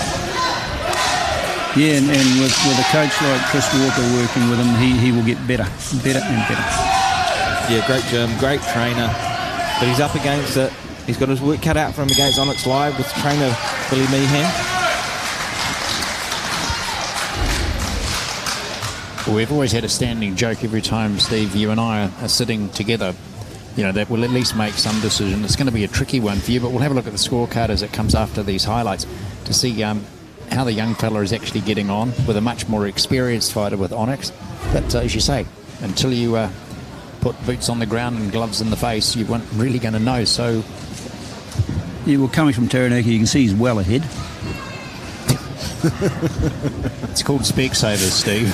Hey, Steve, also, there's nothing like being thrown in the deep end, right? I mean, look, regardless of the records, the kahuna's here for Rennie to jump in and take on one of the best. He's quadrupled in experience. I mean, just goes to show Rennie's, you know, he deserved to be in here. Yeah, well, one of the judges saw it his way, so, you know, hey, take your chances, Rennie, you go for it, you know, this is a big shot. Well, Ryan and Isaac and myself have all said it's that first round, you've got to get some points going, and if there's only one on it, you've got a chance. That's dead right, you know, and it's important we start hard and fast and in the game, you know. You drop that first round and it's a bit of a battle ahead of you after that. Beautiful uppercut there from Onyx as he comes in, but Rennie's just super speedy, just meeting him.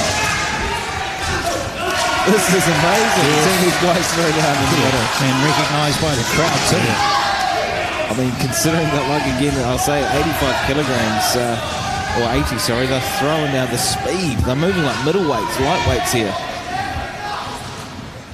Yeah, no, it's an entertaining little bout. I'm really, really proud of him. And his mum and dad are here watching. Certainly not intimidated too by the experience. You know, some boxers would come in a little bit nervous and slightly overwhelmed by the experience of someone that, you know, dwarfs their record by another 30 fights. But Rennie, he's looking like he wants to be here. He's not phased at all. No, I had a word with him before. I said, mate, take your chances. And he said, yeah, he's going to go. So good on him. And I can see him timing Onyx. What's happening is as Onyx comes in, he starts throwing just like that. Beautiful shot there from Rennie. He's doing very well this round. I mean, to be able to do this with this experience shows he's something special. Yeah. But just as we said that, Onyx coming forward now, he's... You didn't see that lightning left from winning that. It was too quick. It was just too quick, Steve. This guy, like you said, a cat-like reflexes. We're going to have to give him a new name, the lightning. Or rapid fire, isn't he? Yeah, as his confidence builds, you know, he can do more too. So just on a minute to go in round number 2. Rennie Porter up against Onyx Lye. And here's one for Stephen Ryan. In terms of like these cat-like reflexes, is it something that you can train and be better at? You know, with the ball exercises and the touching the right pads, or is it just something you're born with? A bit of both. Like fast twitch muscles are going to be there, but you can certainly train them if you've got them.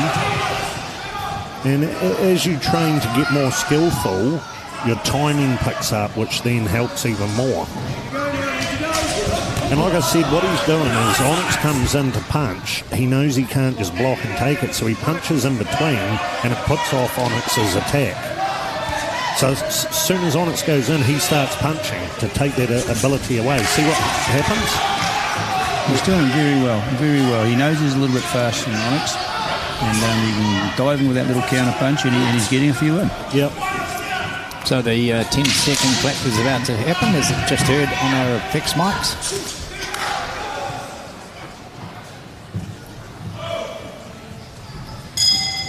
All right, you're in the corner now, Steve. What are you going to say? You've got a minute to tell the young fella, this is Rennie Porter, what you'll be doing. I'd say, mate, you've got 3 minutes now, mate, to win this bout. You're doing very, very well. It was a very close round. And you can win this bout. So give it all you got. Don't come back saying, you know, or thinking, you could have done more. And if you come back to the corner and you just left it all behind, then who knows?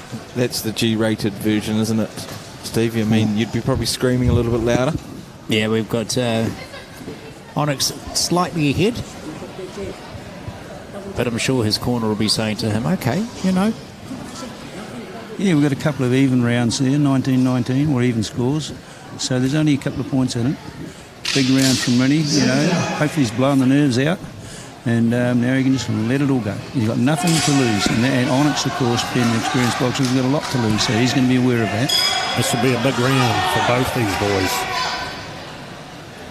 The money round, as they say, round 3. And what an evenly contested bout it's been thus far. Rennie stepping up to the plate. Yes. The head back of Onyx. He will fight. This is wrong.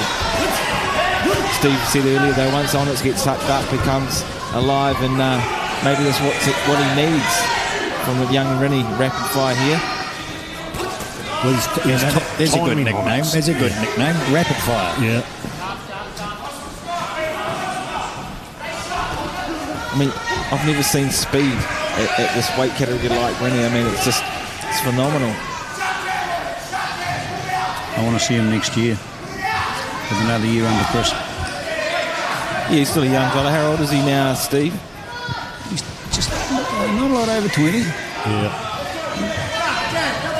I'm noticing that Ryan Henry, one of our national selectors here, has probably just started to smile, going, hang on, this kid could be something I need to keep an eye on. What is it, 10th of May? 10th of May? And he's got a bit of dog in him too. He'll fight back. as you can see. There you go. See, A good shot. his counter-punching is confusing Onyx. As Onyx goes to come in, he just attacks, and it's a good way of doing it. Yeah, why not? You know, if you haven't quite got the skills, just let it go. Oh, we talked about earlier too, just standing in there and being able to push Onyx as he is as a winner in itself. I mean, he's not letting this experience dwarf him. If anything, he's stepping up to the plate and potentially taking this round from Onyx. But he knows he's been in a fight. That's for real. Shot there. And again. You know, we've seen Onyx, though, over the years and time, and he loves this. You know, this is a style of fight he loves as well. He loves pressure. He loves coming forward. He's never backing down. He's no stranger to danger. No, he's got the experience too. So it'll be interesting. Still be interesting, this. But Rennie's got 40-odd seconds to have a crack now. Just, don't leave behind. Get into it. Which he is, look at him. He's pushing forward now. I mean, the camera angle at times can't even keep up with speed. He comes forward. I didn't even see that punch that you talked about earlier, Steve. Did it really happen? There was about three of them. There was about 3 of them, actually.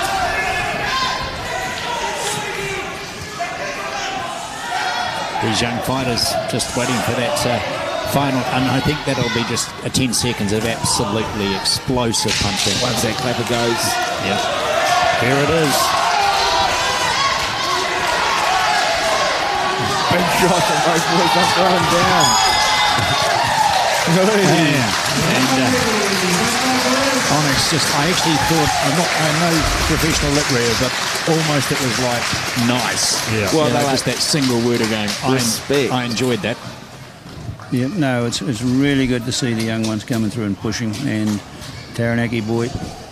As I say, when you slow it down like they are, and you see the speed and the number of punches that are going in that brief couple of seconds, it's incredible to keep that up.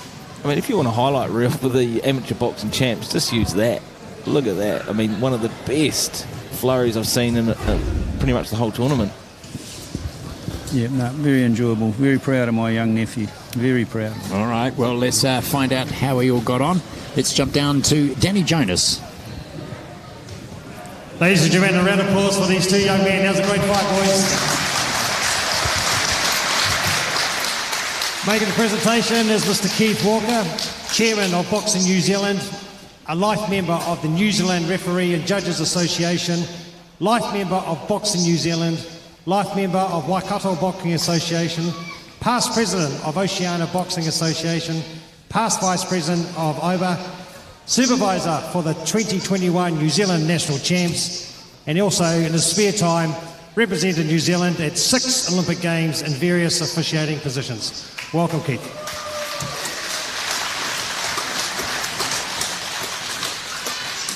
And ladies and gentlemen, we have a winner, a unanimous decision, fighting out of the red corner, Onyx Lye. A little bit to be expected, but all the good for young Rene Porter going for it. Steve? Well, Onyx knows he's been in the bout. That's exactly right. So it's jumping up now to the Cruiserweight into 86 kg as we get ready for just the last 3 bouts to go. A new weight category as well. It's going to be interesting to see.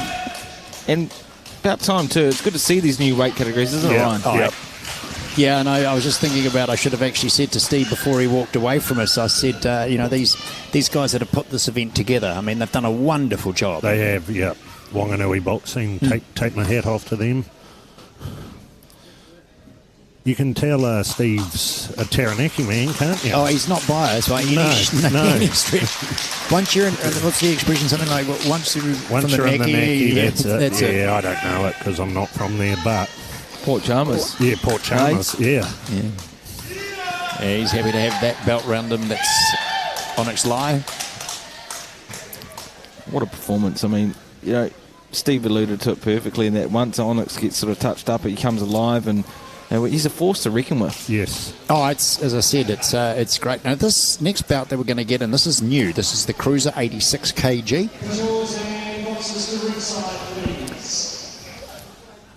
And Danny Jonas, who is our ringside announcer, has done an absolutely outstanding job this weekend. Got thrown in the deep end at the last minute, and he's just gone hard. So we'll head back down to Danny to introduce our next two fighters. Ladies and gentlemen, we move on to bout number 7, the Cruiserweight, 86 kgs, 3-3-minute rounds. Introducing first from Auckland, fighting out of the red corner, please welcome Justice Michael. And Justice's opponent from Central North Island, fighting out of the blue corner, Dukin Williams.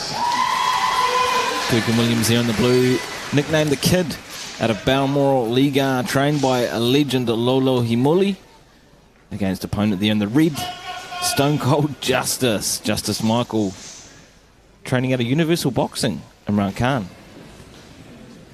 It's going to be a great fight. Auckland champ against not a champ yet, Dukin Williams. However, this is a new weight category, 86 kilograms, Cruiserweight. The Cruiserweight, yep. And Williams had a bout earlier too in the prelims. Bit of a height difference there. It certainly is. He's pretty much up to the chest, shoulder height there. Dukin Williams in the blue. The Kid, Stone Cold Justice there in the red. I mean, massive height difference. We've got 6'3", 5'10". However, what we've seen with these stylistic matchups is the shorter fighter is usually the aggressor and likes to get in the inside. Just as we said that he launches forward now. Dukin Williams in the blue. Stone Cold Justice in the red. You can see too, just throwing his weight around a little bit. He can just put his forearms on the shoulders. That just shows the height difference. I wonder if he's going to stand back and just establish his jab.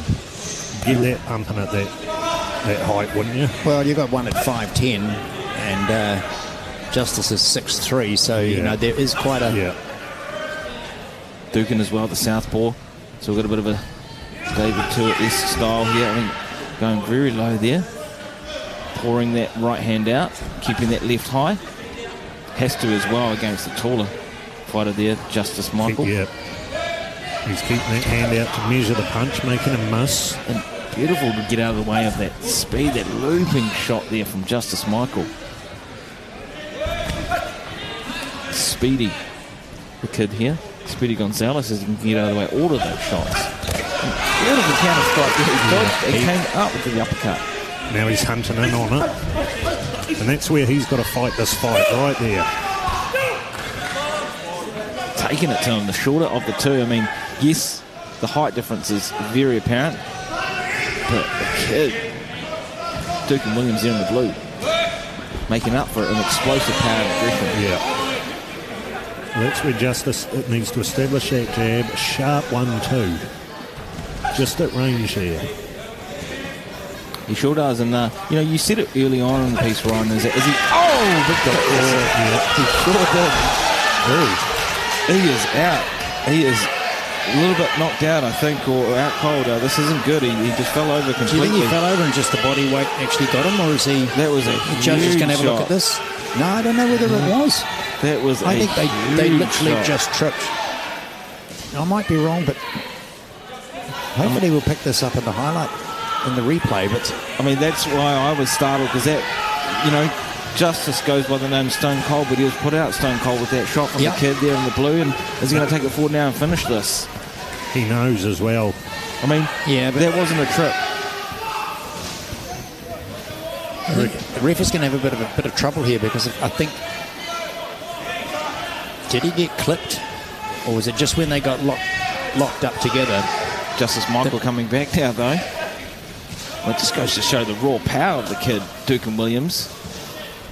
Out of Balmoral Liga, fairly new gym on the block for boxing. Central North Island, Southpaw.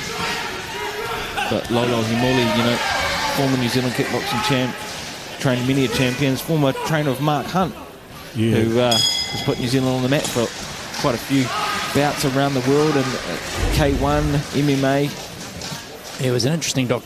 There it was. Yeah. Beautiful shot. Yeah. Beautiful shot. And again, he was out. Yep. Tackled him, but it was more so the body weight of him falling on him.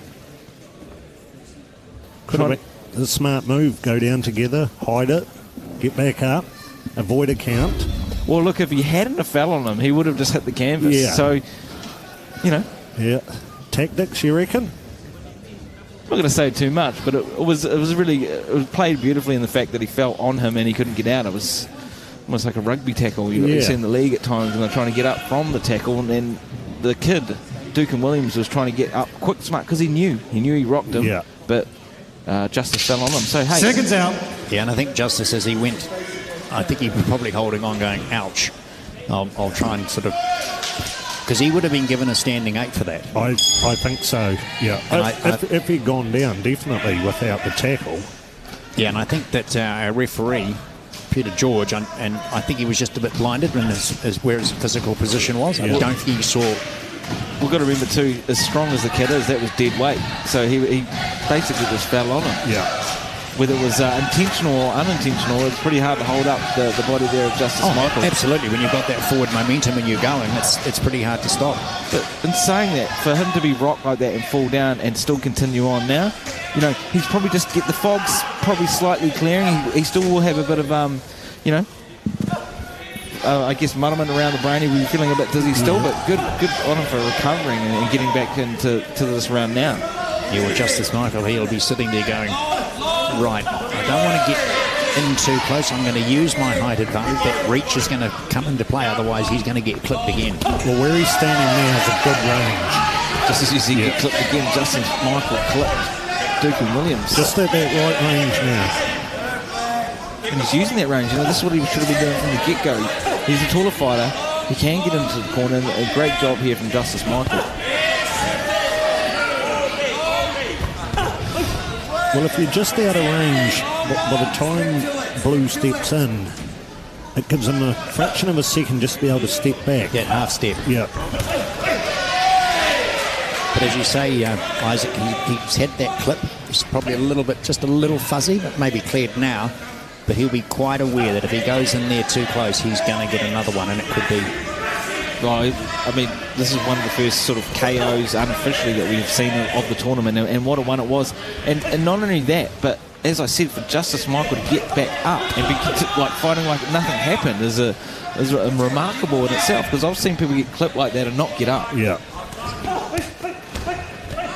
So, kudos, respect to Justice Michael to get up from that and continue on and actually rock Dukin as well with a punch of his own. Yeah, Dukin is probably just sizing him up again, thinking I got him over here before, I'll have another go. Just the question don't rush it. He's probably getting some instructions from his corner to say just chill out, just do what you're doing, it's working. So if he didn't fall on Dukin though, what would the result have been? I think he'd have been out. Well, he would have got a count, I'd say. Stood up and he would have got assessed. Played out perfectly, falling on him. But now, I mean, it'll be interesting to see the scorecards as well. After this one, I'll be watching with anticipation. I'll make sure I don't miss the small digits across the screen. Yeah. We were still trying to work out what the heck happened. Yeah. It just happened so fast. Well, let's watch now as we get ready for the judges' decision. They're probably wondering too how this will be scored. I mean, they potentially thought it may have been stopped. Yeah, I think it simply was the fact that he was the referee, no disrespect to Peter George, I should say, he was just in the wrong position to actually see the fact that that punch had connected. Whether it comes up on this scorecard from our judges, yet to be seen. But when they stood Justice Michael up, he wasn't sort of two-phased. So looking at scorecards now, it's even. Wow, okay. I mean, like I said, when they stood Justice Michael up, he wasn't stumbling, looked a little bit sort of dizzy, but he could still continue on. So maybe those extra seconds falling to the ground and then staying there for what they did saved. Yeah, it helped them recover. Seconds out. But we're going into this even, so it's come down to who wants it the most. Well, I'm sure if there's going to be another knockdown, Dukin won't be cushioning his fall. No. He'll be letting him fall straight to the canvas. Yeah. What about? I mean, look, we were talking about KOs earlier. That was unofficially, you could consider it that one. But I mean, for Justice Michael to come back now and keep this round even, I mean, what about? Yep. Peter George, our referee, was just saying that he wants Dukin to just stay standing a little taller. As he goes into that punch, he does that sort of Tyson feel, doesn't he? He drops down a little bit lower to try and get that power coming out of his thighs. The aggression here when Dukin just clinched up, barged him away, and then launched forward again. This is a brand new weight class this year at the Nationals. This is the Cruiserweight, 86. Starting off with a bang too. It's great to see, because traditionally it was the light heavy, then into the heavy, so there was sort of around about 8 kg of weight that these boxers either had to drop down to or step up to. 10 kilo, it was 81 to 91. Wow, I mean, perfect then. I mean, it's well needed. It's such a jump, isn't it? 81 to 91. Yeah. I mean, when we go down to boxing, especially pro boxing, it's grams, 500 or kilo, 1.5, let alone 81 to 91. That's a huge jump. And you could get guys dropping from 95, 96 to 91, you'd have an 81 in there.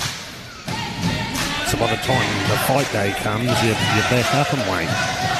Yeah, it's when you explain like that, it sounds incredible for someone to step up like that, and it's well needed. What a great weight category. We've seen it start off with 5 weeks already with the power from Dukin Williams.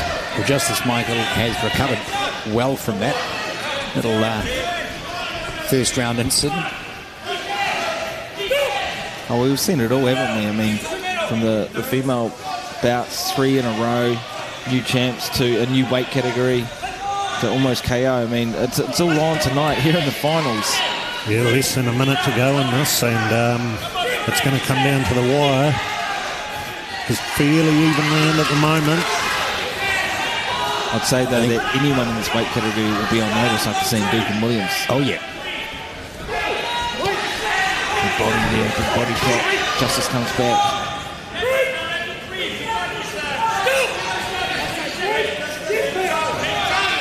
Great to see. I mean, how can you not love it when someone does get knocked down and comes forward? Just shows you the grip. Justice caught him a right hand there. It hasn't phased him. I'm not sure what could phase Dukin Williams, the category. Yeah. Oh, he kicked him again with a nice overhead right. I'm talking Dukin onto Justice. There's the clacker. 10 seconds. They're just leaning into each other. Referee saying, come on. Big shot again for Dukin Williams. Oh, massive haymaker style shots there at the end. And what about that was? I mean, looking at the replay now, like Dukin Williams just chasing, he's lowering his body so low, almost touching the ground. He's almost at navel height when he's bending down. So, I mean, I still keep coming back to that feeling that he's got that one big punch that he's looking for constantly. Ryan called that shot as well, where Justice actually clipped Dukin. It didn't wobble. Well, it sort of rocked him. Didn't like slightly put him on a knee, but it was a good shot there from Justice Michael. You willing to call this one, Isaac? I know what he's going to say. It's a tough one. Oh, great to see this Cruiserweight. I'm so looking forward to seeing more of that because of these young fellas. So the boys have been brought back into centre ring. And our ring announcer, Danny Jonas, will announce the winner.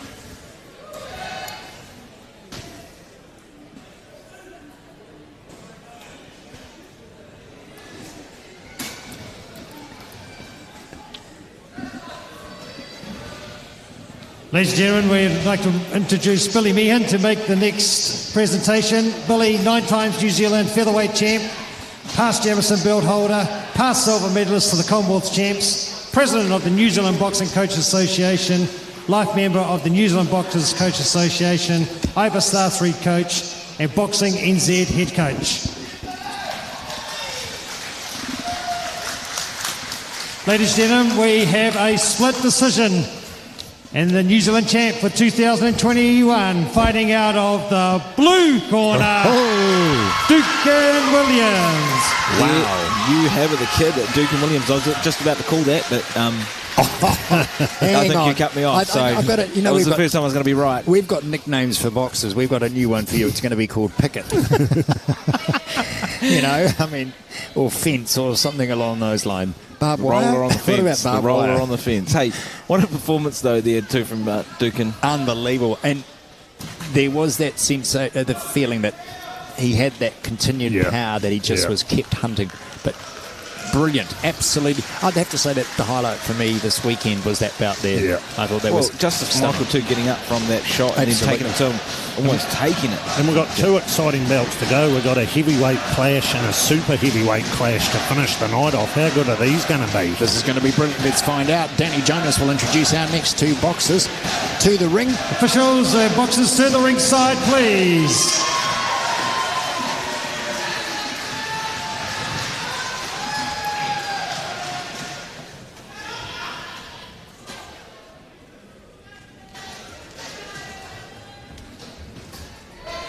Ladies and gentlemen, we now enter our second to last bout of the evening. Heavyweight, 92 kgs, 3 3-minute rounds. Introducing first from Shamrock, fighting out of the red corner, please welcome Afa Ma'u'u. And his opponent, fighting out of the blue corner from Canterbury, Tim Doyle. And the referee for this is To Lumu. So this is, boys, we start talking the heavyweights. These guys are 92 kg. Plus. Oh, no. Big boys, heavyweights. Yeah. 92. Not super. 92, 92. yeah. 92. Evening, gentlemen. Welcome to it. Follow my instructions. These referees, the whole weekend has been absolutely brilliantly officiated, like every other nationals that I've attended, or Golden Gloves.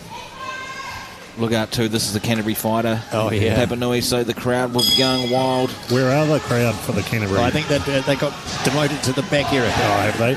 Yeah, they're Tim down Doyle there in the blue, Afa in the red.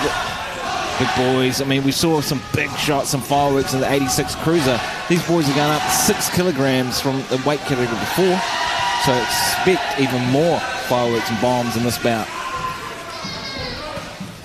Arthur in red and Tim in blue. I've been getting text all afternoon how good it is to have live amateur boxing on TV. How great is it? Oh, it's been fantastic, and with the support of Sky Sport Next, and of course Sky Sport 3 are broadcasting this live to you from the Jubilee Stadium here in Wanganui. Big shots here from both guys early. I mean, they're not really jabbing out. They're just straight hooking as they come forward and meet each other in the ring. There was a couple of good left hands coming through there. You can tell that had a bit of pep in the step too, because it did rock back the Canterbury fighter Tim Doyle. It's made him just stand back a little bit, but he'll be back into it. Interesting, Ryan, that when we first started the broadcast with Sky Sport Next, we'd just come out of lockdown in New Zealand, and we were probably one of the only sports in the world that actually had live competitive sport. Yeah, that's brilliant, isn't it? And we were getting messages from around the world saying, oh, this is great. So for Sky Sport Next to have the encouragement to actually get into it and follow it, it's been brilliant. The way these boys are throwing bombs, I don't know if this is going to go the distance. Afa, aggressive as he comes forward now. He's rocked Tim Doyle a few times. I'm sure everyone around New Zealand and the world will be enjoying this fight, as you said, Brent. I mean, from Port Chalmers to Portugal, they'll be loving the action here tonight. I tell you what, Tim's and one of these uppercuts is going to connect at some stage, I'd say. Well, the way Afa's going, I mean, just landed one to the breadbasket and then the left hook. Someone's going down.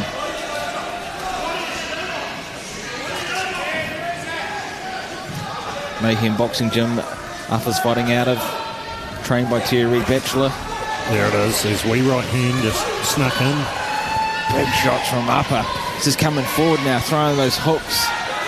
Put him on the books. Tim's coming back though. Someone is going to go down very, very soon. Good jab there too from Afa. Trying to just tenderise the face there of Tim Doyle. This is the heavyweight, 92 kilogram. That's the thing too, you said they're 10-ounce gloves, so it's certainly going to be tenderising, you know, the cheeks of Tim Doyle there as he comes forward now. I mean, for him to be able to withstand all these shots so far, he's got a chin on him. Actually, the gloves change as the weights go up, so they could be in 12s. I think these boys are in 12s with the heavier weight. Well, just as well, because if they were 10 or 8s, somebody could be doing a dive to the canvas before using the opponent as a pillow. Yeah.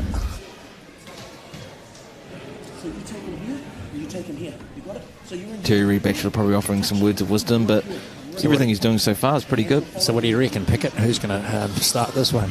Well, I think Uffa's coming forward, and I'm on a roll at the moment since I didn't get to call that last one. I just got slightly cut off as I was about to pronounce the winner. I'll ask you at the end of this round. After calling the number of fights we have over the weekend, we start to get a little bit number shy, really. Oh, I just missed those scorecards, but it was probably it was up on red. It was Uffa. He is ahead. Yeah, he's ahead by a point. It's the second round. 62 fights we've watched, or 61, be 62 next. Big shout out too, though, from Tim to his mum, his brothers, sisters, family, coach, and his partner, Michaela. Look at Tim coming back, though. He's the one leaning now. Well, just as I said that, actually, and he's actually a good shout out too to his fuel, which is steak and mushy peas. Oh, I love that. Eh? Yeah, that's my favourite. That's the food of champions, right? Probably me, mashed potato and sausages. All right. Big shots there from Doyle. Tim's actually coming back very nicely in the second round. Nice and early. He's getting that jab working and coming over with that right hand nicely. Yeah, he's done good. And as you were saying earlier, Ryan, he's keeping that, I'm talking to Tim, is keeping that right hand up, deflecting most of those punches that are coming on that jab. I'd say he would have been told to keep that hand up in the corner, because when he got caught earlier, that hand was down, but it's glued to his chin now. That's true. It must be the steak and mushy peas. You know, he's coming forward now. He's certainly rocking the head back of Uffa. As you say, these boys don't move around the ring a lot, but they slug it out. They certainly do in the sun to throw bombs. I mean, it was all after the first round. Tim Doyle's really eating this up and stealing this round. Yeah, he is. Could become a bit of a battle of attrition there, I think. Uffa has taken some pretty heavy breath, air into his lungs trying to get it going. And Tim, I don't know whether he's doesn't seem to be breathing as hard, but if you just watch really closely. Beautiful shots there again from Uffa. No. I like how Uffa holds his guard back and then launches a left hook. Still very quick for the weight category. Again, a left hook. Big overhand right, bombs away. That was huge. Lucky that missed. They're just standing, banging it in the centre of the ring. Brawl to your full styles. No jabs, just straight hooks. It's just swing for swing, really, isn't it? Yeah, pretty much. And how these men are still standing bemuses me. I can't believe it. Crowd getting a little more vocal as they realise what's going on. Yeah. Well, I mean, it's an Auckland Canterbury. There's Tim just come off a combination. Big shots there from Doyle. Just throwing for the fences.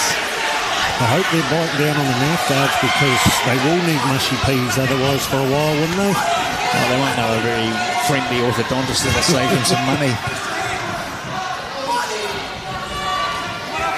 Look at that. It's blow for blow. Right hand for It right literally hand. is, isn't it? It is a cracker. The crowd are absolutely loving it. In fact, looking up at the bleachers, most people are standing. I'd say Tim Doyle would have slightly edged forward potentially in this round, so it could be one apiece on my perfect record of calls for the last three. Big shot there from the man in blue. He is trained by Sam Watt, though, down in Canterbury. Sam was a very, very good heavyweight, now a professional boxer. He sure was. I mean, there was at one point, he, literally one of the best and unchallenged. He was a problem in that division for everyone. And Ryan, as you were saying, it was literally blow for blow. You hit me, I'll hit you back. Yeah. Looking at those scorecards now, and Tim's just slightly behind. Sure is, ever so slightly. Oh, well, you're going to call this one there, Isaac? I'll wait till the third one. Is he going to pull it back? Oh, I'm just having a sip of water. I'll come back to you. No pressure. Hey, wait till the third and final one. I will call it. I will get off the fence. Will you? Are you going to put your roller on it? Yeah, I'll put a roller on it. Okay. Ready now for round three. Tim Doyle, Uffa in the red. It will be just 3 minutes of stand in front of me and punch. And they're starting You as hit me, I'll hit you back. Change of guard. Look how he's sort of more hands are wide and just staying out of range a bit more. Punching and moving. Beautiful shots here from Tim Doyle, just walking straight down the pipe, straight through the middle, pushing him away now. So it's a complete game change, isn't it? He's standing back And he connected. and he's punching from range. Beautiful to see here, actually. Bringing it now to, he's bringing the heat to Arthur. And see Arthur looks tired. He just looks a little bit tired. Whether he's saving himself for that last minute and a half.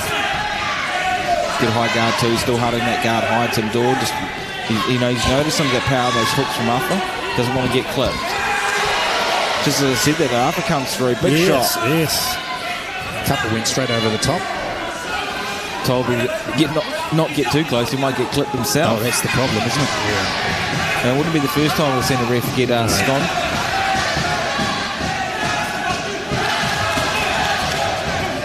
Oh, nice little body drop there from Tim Doyle. I mean, they are thrown for the fences. Halfway through the round.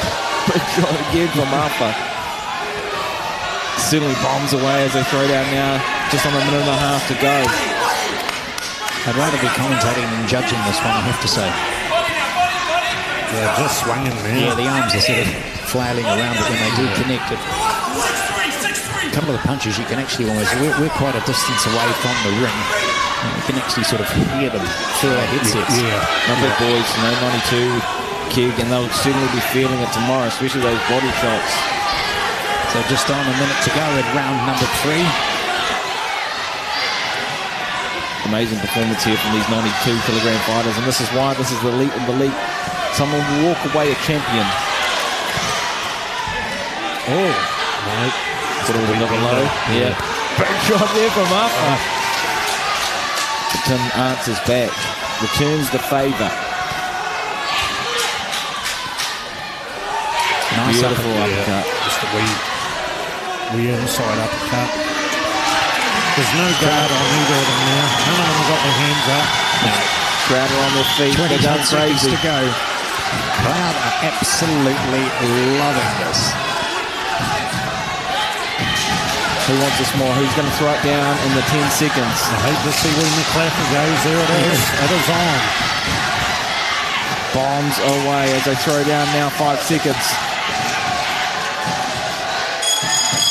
What a war. Told them again straight away. I'm even going to clap for that one. I think that was absolutely brilliant. Isn't it funny with the boxing itself? Everyone, doesn't matter whether you're a purist of boxing or not. When you get these big guys coming out and slugging it out, it really brings the crowd alive. It does. They're on their feet at one stage. Yeah, not sure. It doesn't matter who they really support or not support. They just want to be here. Speaking of on feet, I'm amazed that both these fighters are still on their feet after those bombs thrown. Mushy peas tomorrow for dinner, lunch and tea. Probably have to get that steak cut into small pieces, wouldn't they? Put it in the blender. Yeah, put it in the blender and add a bit of gravy and suck it like a straw through a straw. So we have one more bout to go to close down our National Elite and Youth Championships for 2021. So we're just waiting for the judge's decision to arrive downstairs. Once we get the all clear, we'll go down to Danny Jonas. Ladies and gentlemen, big round of applause for these two warriors. Great fight, man. Making tonight's presentation is Mr. Vicky Tofa, a local Wanganui boxing icon, 2 times New Zealand junior and 1-time heavyweight youth champion, past New Zealand representative, and favourite child out of the Tofa clan.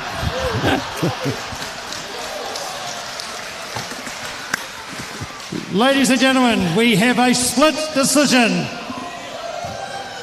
And the winner, fighting out of the red corner. There you have it. Arthur To call that as well. Arthur takes home the win. What a performance that was. Was enough in the end. Great call from Yeah, myself. just one in it. Just 1 point. Where did you make this one, Isaac? Come on. Oh, yeah. Oh, yeah. He distracted us and then called it after it was called. Correct. Didn't he? Yeah, he's actually rocking in the chair just to sort of see how it all goes. 10th of May, I'll be giving you a call, Ryan Henry, on that selection process and who's been named. Well, you've got one more chance to call a fight. I reckon we'll have to make this one up. It is the last of the night. You'll have to call the last of the night. Do you not like Isaac. the comment about the as a favourite child? Oh, that was brilliant. Yeah, because of course he is the president of the Wanganui Boxing Association. There he is. That's the cute one. Well, they were supposed to say about their accolades, but since Mark Fellow hopped in, So this is the last one. Let's head down to Danny Jonas to introduce our boxers.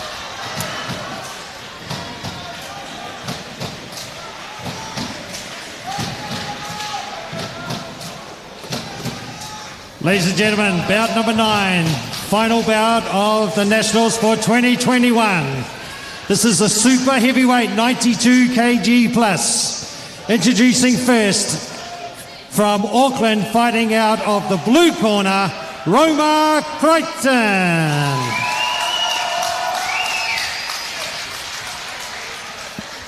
And fighting out of the red corner, from the mighty Wanganui, please welcome Saleh Odayuba. Now this boy is going to get some serious local support from the bleachers, of course, making it into the super heavyweight finals.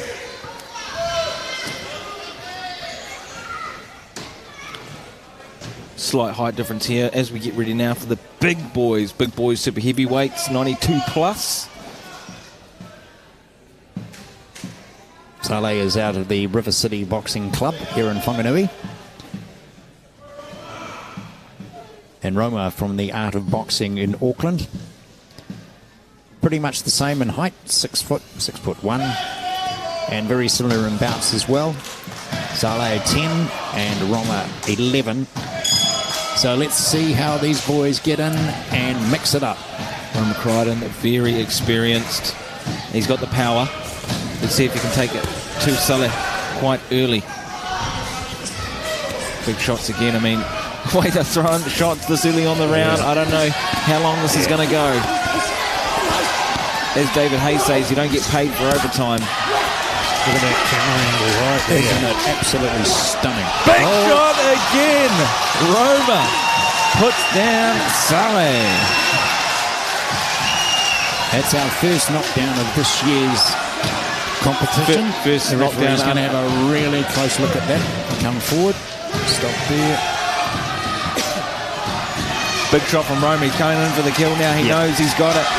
What's going to happen? Is he going to go down again?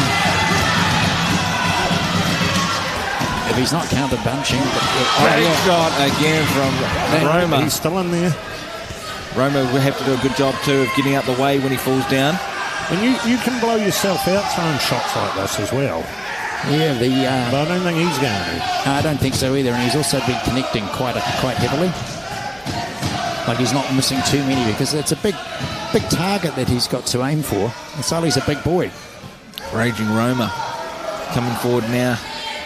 He's got power. He's got concrete in both those hands, and Saleh's certainly feeling it. I think that's why Isaac chose to give us a judge on this bout, isn't it? He's got a second. Well, look, I already said before the bout started that it wasn't going the distance, so I'm already halfway there. Well, of course, he's already had two. This is a second standing 8. If they have 3, or the ref feels that the fight has got to stop, he will call it. So he's got a minute, just on a minute now to put him back into the corner, put him back into the Look at that ropes crouching and connect. tiger style as he comes forward now. Body shots, head shots. The mouth guard is out. It's over. Hang on. Maybe not. Hang on. Yeah, he's called it. He's the mouth guard came out. And of course, the thing being with that, Ryan, of course, if they're not counter-punching, the referee's got no choice but to stop it because avoid again. Come back to the safety issue. Brian Henry, write that name down. Roma Crichton.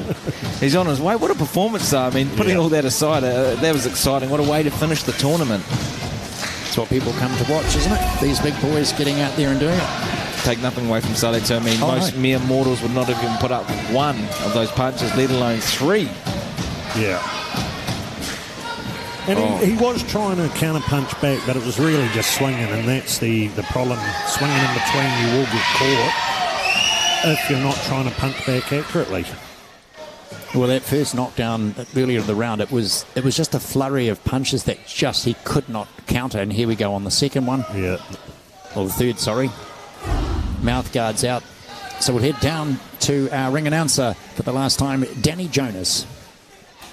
Ladies and gentlemen, welcome to the ring, Mr. Henry Schuster, to make the presentation. Henry, the 1983 New Zealand super heavyweight national champ and the former national coach. Ladies and gentlemen, the ref stopped the contest in favour of the blue corner, Roma Crichton. Well, boys, we sort of expected that to happen. Yep. You called it. I sure did. And what a way, again, to close out the show. We saw it all here tonight. And exciting finish. That's how we want to go out. We want to go out with a bang.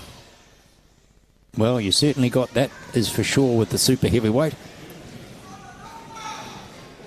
Just wait for these boys to receive their medals and certificates.